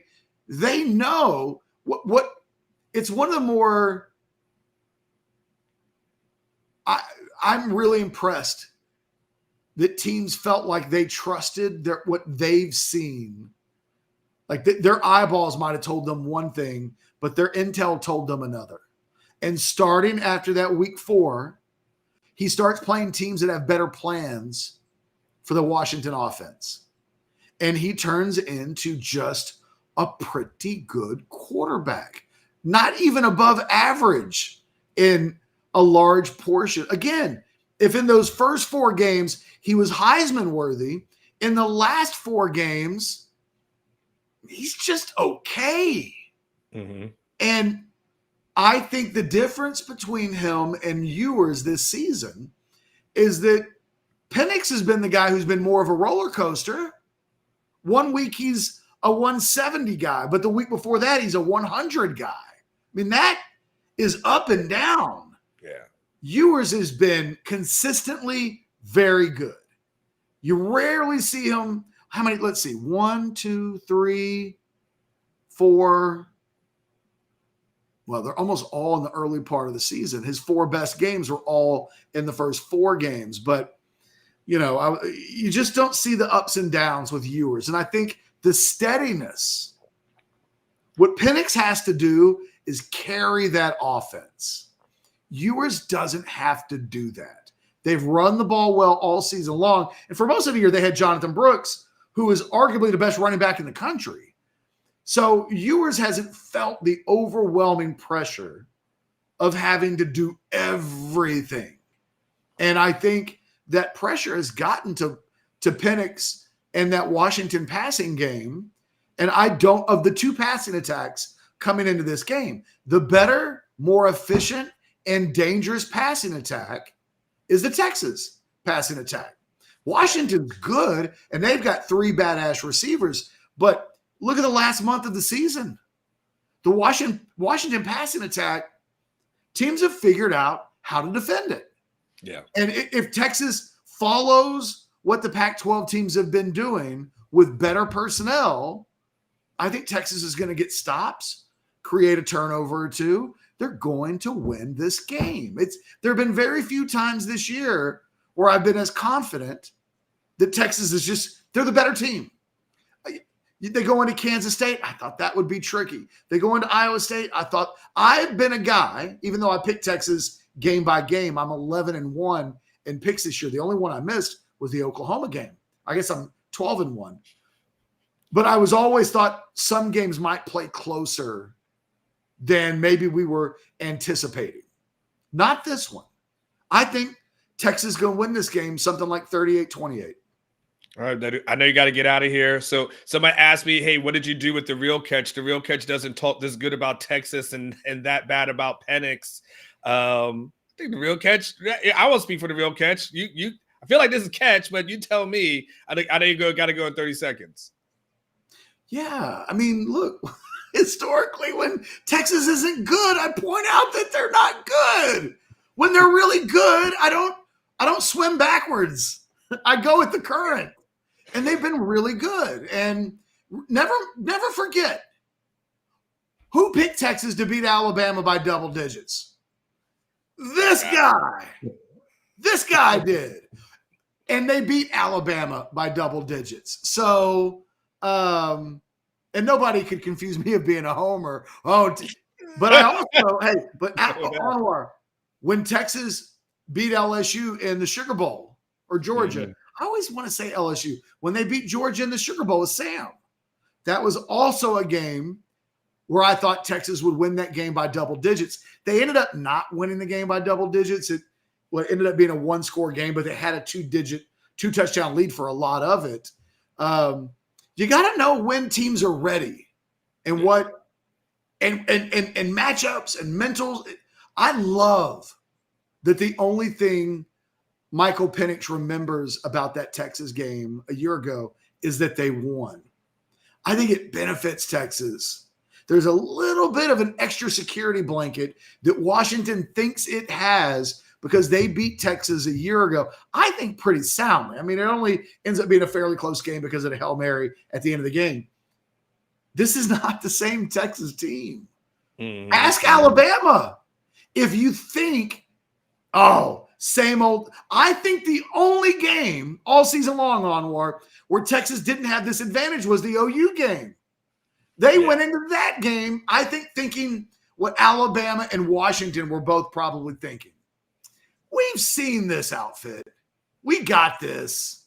No problem. I think Texas had a little bit of that attitude against Oklahoma, and they paid for it. But I think in the biggest games of this season, I think teams have slightly underestimated Texas. And that, I bet Oklahoma State thought the same thing. We've played Texas. We beat this group last year. We got this. And then Texas slaps you in the mouth and you go, oh, wait a minute.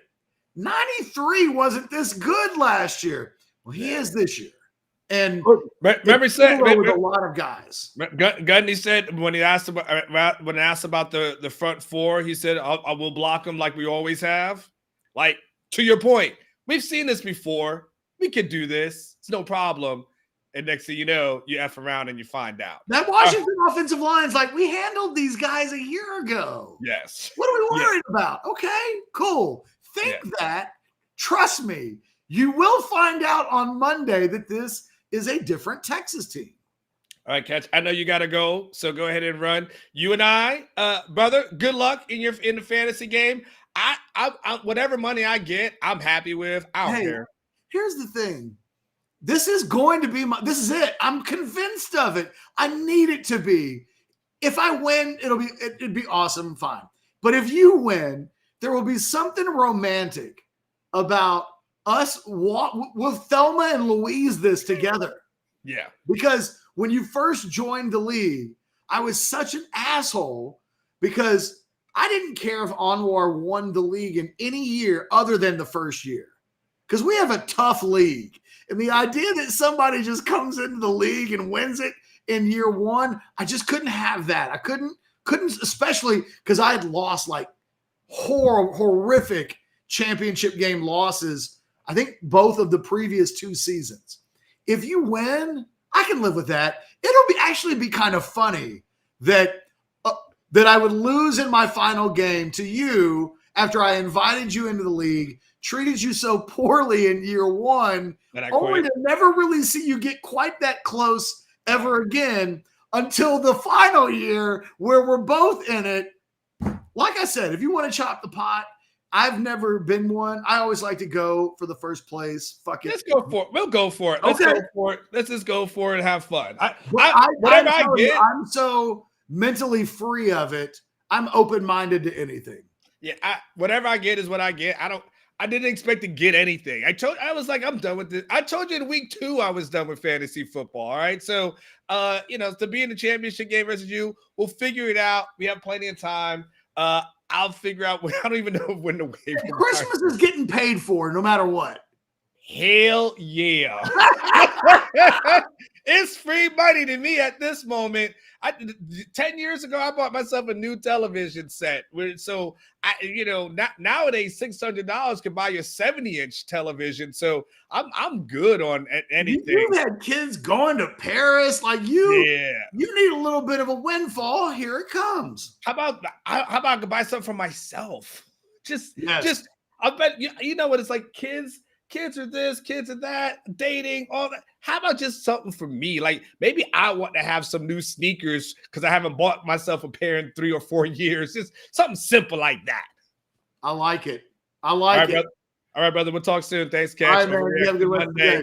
Brought to you by RogueShop.com. Use that promo code OrangeBloods to get all the best for the Rogue products as we head into the new year. Don't forget to head out to Specs. All right, so let's do this.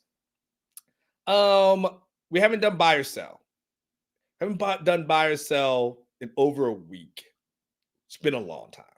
I haven't heard your thoughts on anything. I'm talking about from signing day until today. You're not buy or sell on everything, the positivity that Ketch had. Talk about Christmas. It's a Christmas miracle. Ketch was positive about the Longhorns. Thank you, Santa. No, but I'm just joking, obviously. But so let's do some buy or sells for sure. Let's do that on the other side of the break. I was rocking this one. How you do. You get your little Christmas presents and stuff, man. So I got a little some of my Christmas swag on. You'll see me in some videos this week. I have some more Christmas swag. So everybody knows I like hoodies. I'm a hoodie person. So getting that hoodie swag. In fact, it's a guy who makes I think it's Nate. Nate is sending me some stuff that he's made that's Texas related. Nick is sending me. Nick Rice is sending me some stuff. This is how about this? He's going to be sending me this is going to be on a hoodie. This design here, it's kind of like a Game of Thrones kind of thing. And he's putting that on a hoodie for me. I think it's something that he sells. So he wants to kind of put it out there. You see the SEC thing that, again, Game of Thrones kind of theme. Everybody, I'm a hoodie guy. So if you guys like that, whenever it gets to me, I'll give you information if you want to order it or something like that. But nonetheless, get your Game of Thrones, get your buy or sell in here as well. And let's answer some questions on the other side. Get the questions in. If not, Aaron will just ask me a bunch of questions, and he and I just have a conversation with our lonesome. All right, Aaron, let's do a quick break, and then when we come back, buy or sell is next. We got super chats. We have a super chat coming in, but we also had this big news. Russ reminding everybody, yes, you did get Makuba, and from Daryl, it's official. Andrew Makuba has committed to Texas. Daryl and Russ, we appreciate you jumping in and throwing it in there. We did talk about it earlier. Ketch, let's get back around to that. Somebody has a super chat about kind of a theoretical, hypothetical situation for Texas football. James, we'll get to you, but let's talk a little more about Makuba now that it's official. Somebody in the chat said they think Makuba's got a lot of Michael Huff in him. Texas fans certainly hope so. Well, I don't think that. Let's start with exactly who Makuba is. 6 foot, 195, transfer from Clemson. He'll have one season to play. People keep on asking about when the COVID stuff's going to be over with. Well, this is it. He wasn't in the 2020 class. He's a freshman in 2021, 3-year starter at Clemson. He'll have 1 year of eligibility to play coming into this last season at Texas. Here's how he was rated. In terms of the portal, Rivals had him number 13 overall nationally. The Athletic had him number 14 overall nationally. On3 had him at number 21 nationally. 24/7 had him at number 14 nationally. So we're talking about of everybody that's entered the portal, he's somewhere between like a dozen to like he's a top consensus top 15, top 20 guy. Right. Rivals had him as the number 2 DB available in the portal. The Athletic had him as the number 2 DB in the portal, and both On3 and 24/7 had him available as the number 3 best DB overall in the portal. So it's like, well, could they have gotten somebody else? Was he the best guy? He's definitively one of the top 2 or 3 DBs available across the country in the portal. So Texas got a really, really good player here. I don't think he's like Michael Huff because, you know, what Makuba does really well, Chad, he's a good tackler. He's got great instincts on playing football. You'll see him making plays to either side of the field. His ability to sniff out what's happening, certainly in run defense, is a strength. Again, a really good tackler, a really good just football player coming downhill. He's not a sledgehammer, and yet he's a guy that wants to make tackles. He's good in coverage. Doesn't always at Clemson get matched up in a lot of man-to-man. He's playing cover 2. He's playing cover 3. He's basically a patrolling the field kind of a guy. All right. Welcome back. Yes, everything's new background and stuff. For guys who missed the first part of the show, shame on you for not being able to watch all 3 hours. Of course I understand. You have work, you have lives, you pop in and out. Like, it would be great if you could watch every single moment of the show, but you can't. It's impossible unless you got a long drive somewhere. Which, I appreciate if you wait for those who do it, but I understand you can't watch every moment unless you watch it in like 1.5 speed. And then if you watch it in 1.5 speed, it's obviously better that way. But anyway, laptop crashed. Second laptop that has crashed on me this year. Bought another Microsoft kind of slightly a Lenovo, but I think in 2020. I think I gotta go Apple. Like, I think it's time to go Apple. I think I've been resisting this thing long enough. I've got too many regular laptops that these Windows laptops is damn near crash all the time. I think I gotta go Apple on that thing in 2024. It's time for me to cross over. So I got a fill-in laptop for right now. But the camera was different. So because the camera was different and the lens was different, it got wider. And so then I now had to just readjust. So now you got a new backdrop for right now. Fantasy football belts, University of South Florida diploma up there, Tampa Bay Buccaneers, the Super Bowl stuff, and some of the other things, Hall of Fame stuff. Actually feels like I should be like doing this all the time. This I'm going to be honest with you. Texas, Alabama this year.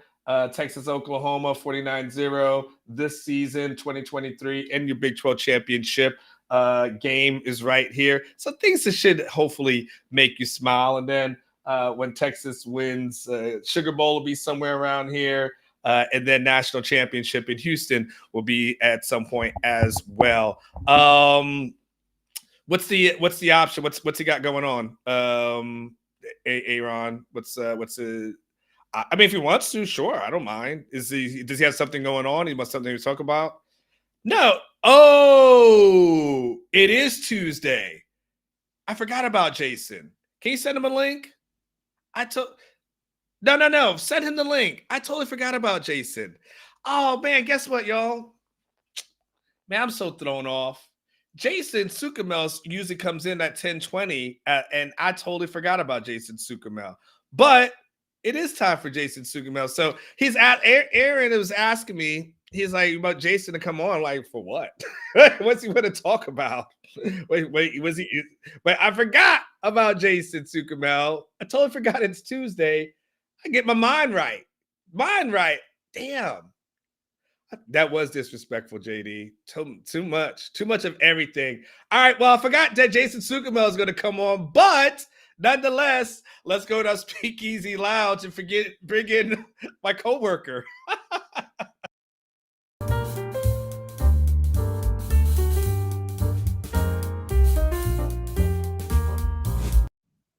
What's up, Jason? My feelings are hurt. I forgot about you. Hey, I'm not gonna lie, dude. My kids are home from school on break. Of course, I slept in today, and I woke up, and I'm like, oh. And I was about 20 minutes later. I'm like, oh shit, it's Tuesday. I gotta do Onwards show today.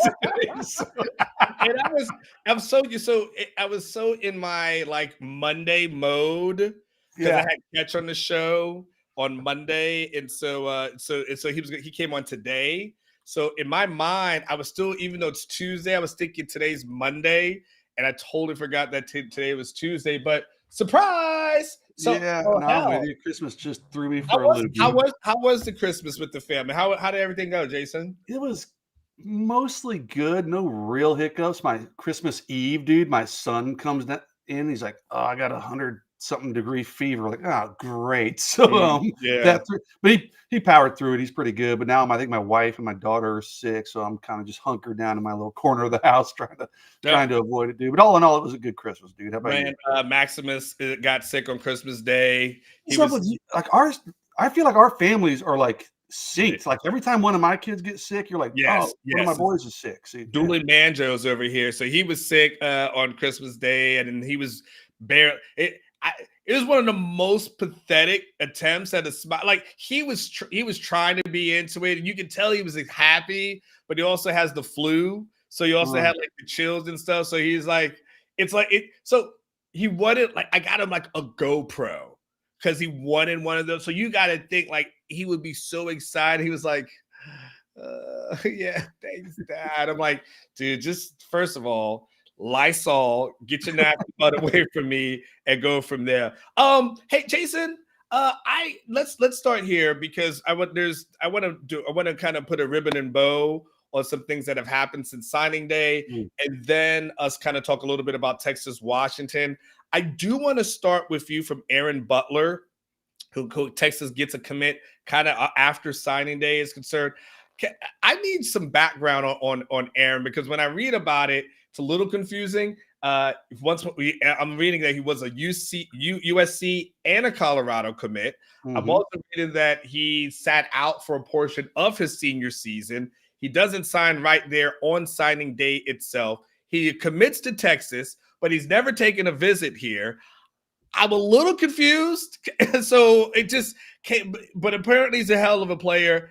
Jason, the floor is yours. Please help me understand.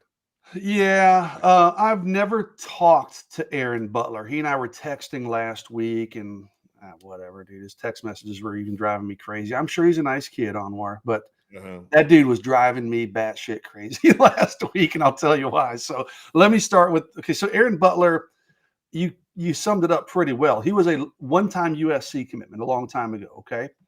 He then flips to Colorado, and I think he played a few games his senior year is all, maybe 4. And then he decided, nope, I'm done playing. I'm going to focus on getting ready for college and enrolling in January. So he does all that. Basically, he's at Calabasas High School out in California. I hate to use the word quit. I don't know what other word to use, but he basically quit playing his senior year so he could focus on getting ready for college. We've seen a couple guys do that. Jaden Blue did it. Little bit different circumstances. Jaden Blue didn't play any of his senior year.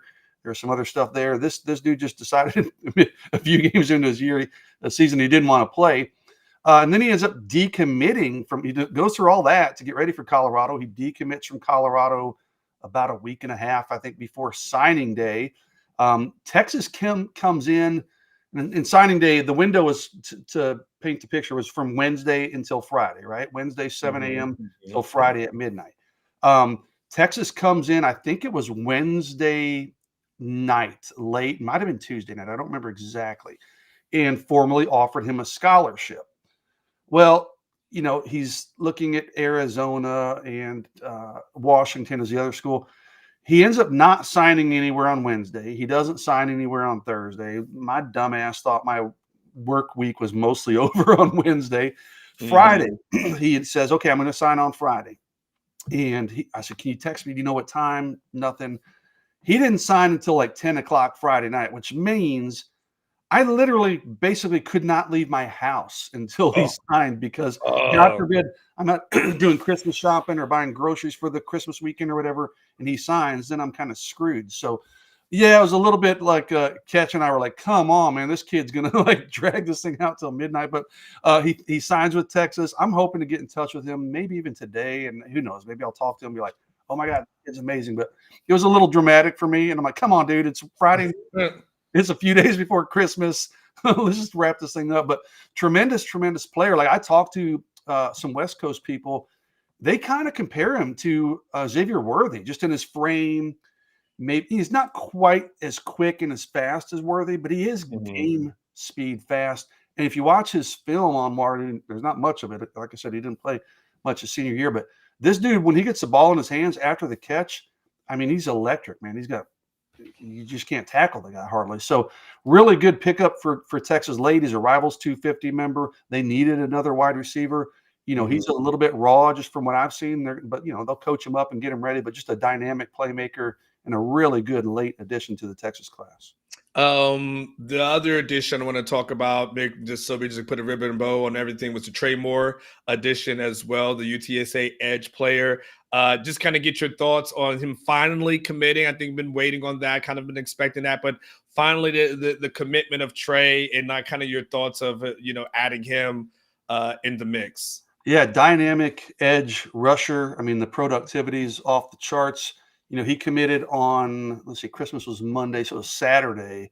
And again, dude, I'm kind of somewhat handcuffed, waiting on some of these announcements. Thankfully, we were ready for Trey Moore. I had my story written and ready and loaded up in our admin. And I'll tell you, I got lucky on work is that was on Saturday, and I just happened to be sitting at my computer. Like I wasn't at my computer all day on Saturday. I was doing family crap and whatever.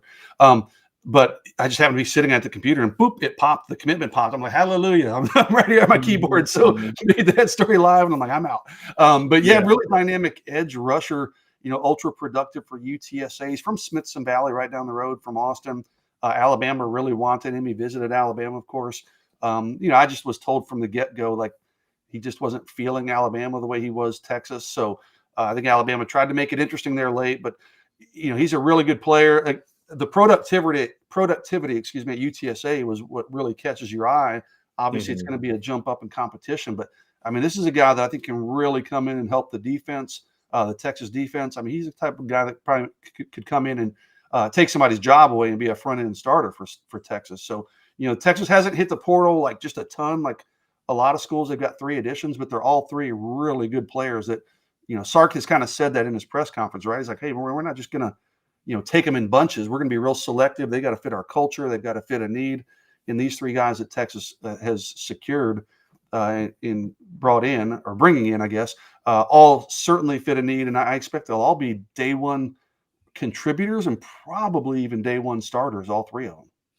All right, so Jason, all right, so we finally, I feel like now that we put a ribbon and bow on that, it really is kind of like a game week. I know the game is on a Monday, but it's kind of like there was, it's crazy to think that really since Texas got into the playoffs, we've really just been talking transfer portal people and nothing else. Transfer portal, recruiting, signing day, guys signing late. And it's like, oh, yeah, by the way, Texas has this pretty freaking huge game that's coming up in the playoffs. Jason, Texas arrives in New Orleans tomorrow. And they kind of get the ground started. Everything started with media activities on the 28th. Now that we're reshifting our focus, where are your thoughts at as relates to Texas versus Washington?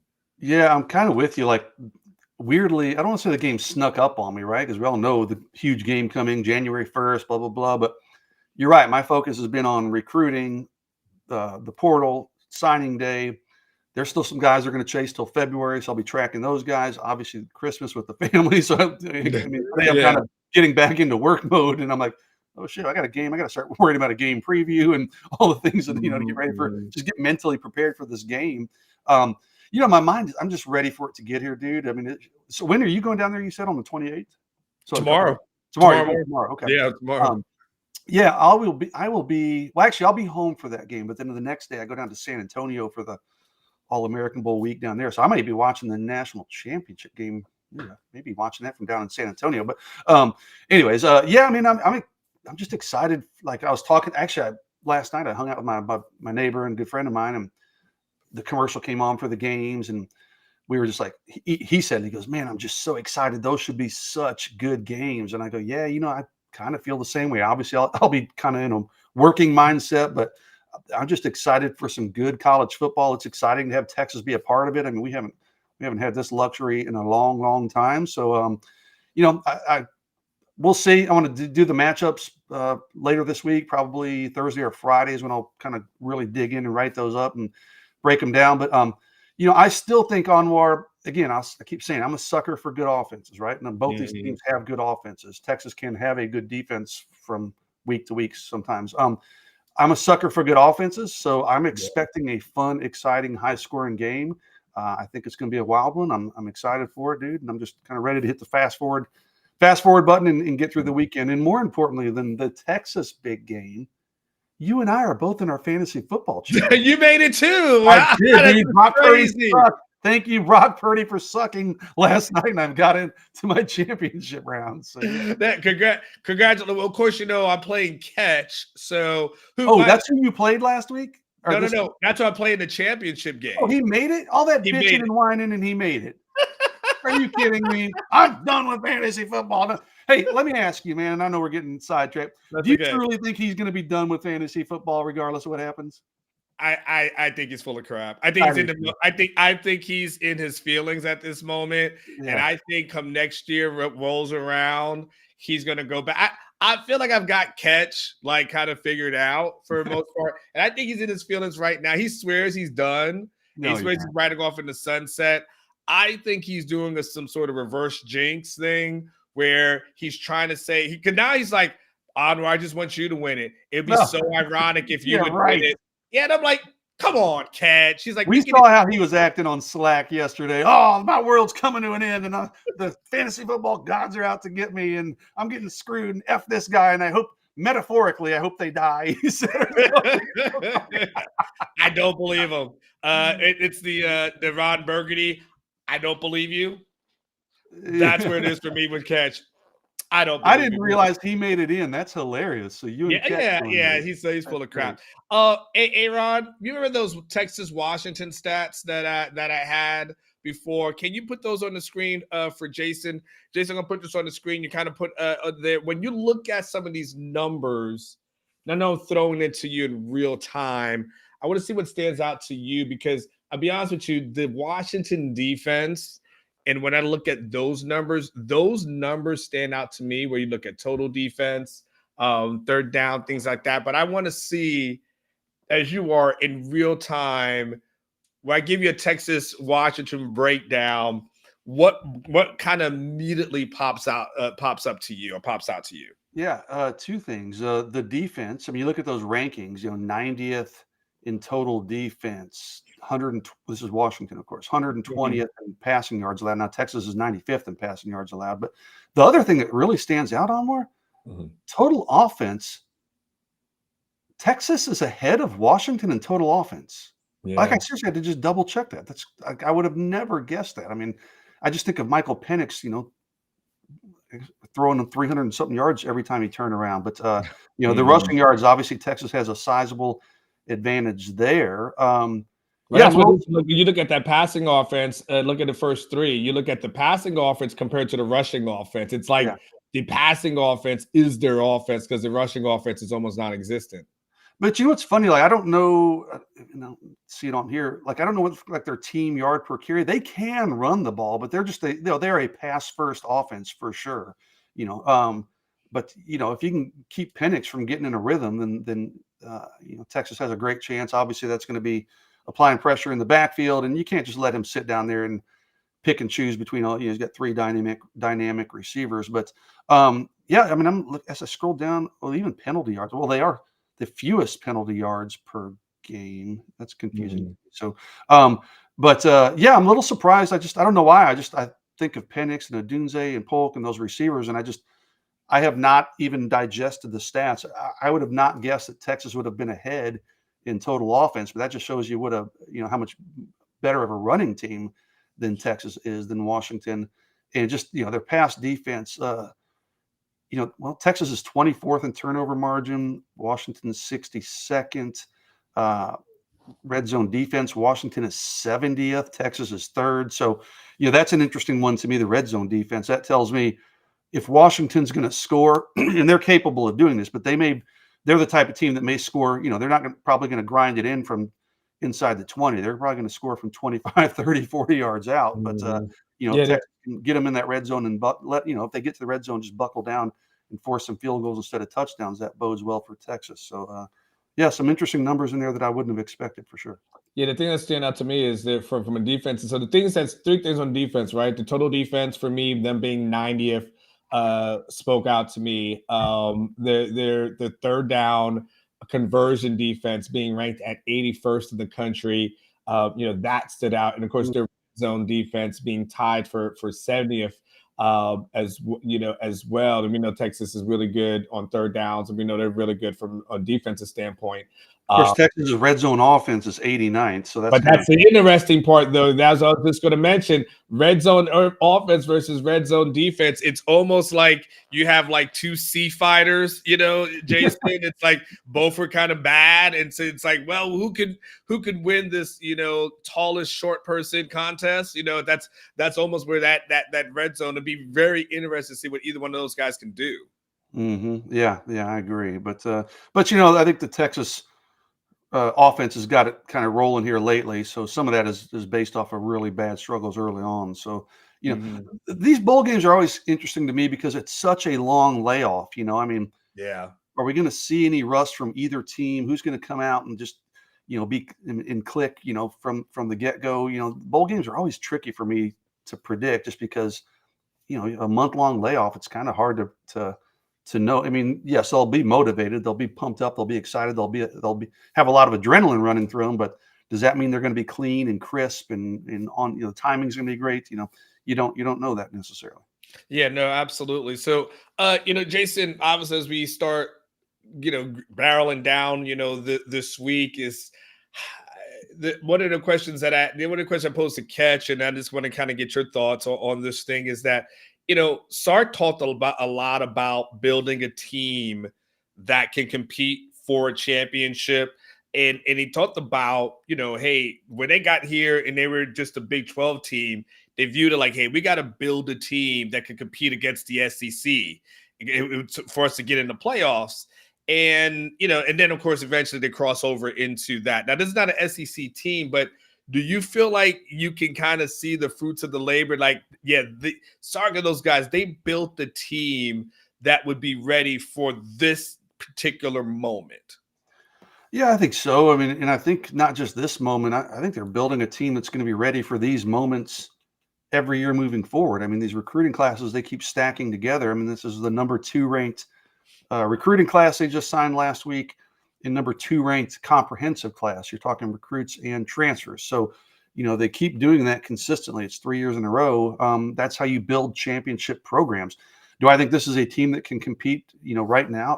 Of course. Yeah. I mean, they're really solid in the trenches. I mean, for all we know and love about Sark and his offensive mind and, explosive offenses and this, that, and the other, I mean, I think he has said it like, hey, it starts with they had to really tighten things up in the trenches. I mean, obviously the offensive line, they've done that with Kyle Flood. The defensive line this year has been fantastic. Bo Davis helping develop those guys. So to me, again, we talk about the high-flying Steve Sarkeesian offense and the big points and the big numbers. It really starts with what they've built in the trenches. And, to me, that's the biggest reason they're in the position they're in right now. That's the biggest reason I think they have a chance to beat Washington and certainly compete with either of those other teams that win. So, they've done a great job really rebuilding that area really quickly. Now they've just got to keep reloading on the offensive and defensive lines. Last thing I'll ask you, Jason, one of the keys it's pretty good to go this far and finally have a quarterback conversation, because usually that's the first where we start, but we'll end it with this. It's interesting, Jason, going into the season, if you would have said, hey, who do you want?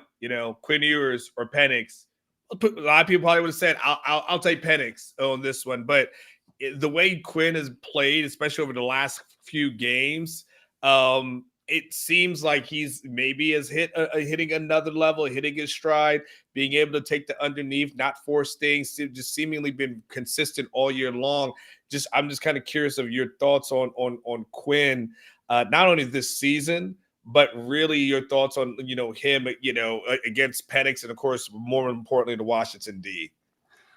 Yeah, that's gonna be the matchup that decides this thing, right? Quarterbacks usually do, but this game more than ever. I mean, and I don't have the stats in front of me, Almar, but he outplayed Penix last year in the Alamo Bowl in terms of statistics and big numbers, putting up big numbers. Penix is just such he's so worrisome for me if you're a Texas fan, because we've seen this Texas defense let much lesser quarterbacks kind of get hot and get in a rhythm, and then Texas can't seem to break them out of that rhythm. I tell you what, the thing about, both quarterbacks are incredible players. Quinn Ewers is, like you said, kind of hitting his stride at the right time, right? He's playing really well down the stretch. They both have really good weapons too, though. I was watching the Kansas City Chiefs yesterday. I'm like, I almost feel sorry for Patrick Mahomes, dude. He just doesn't have anybody to throw to.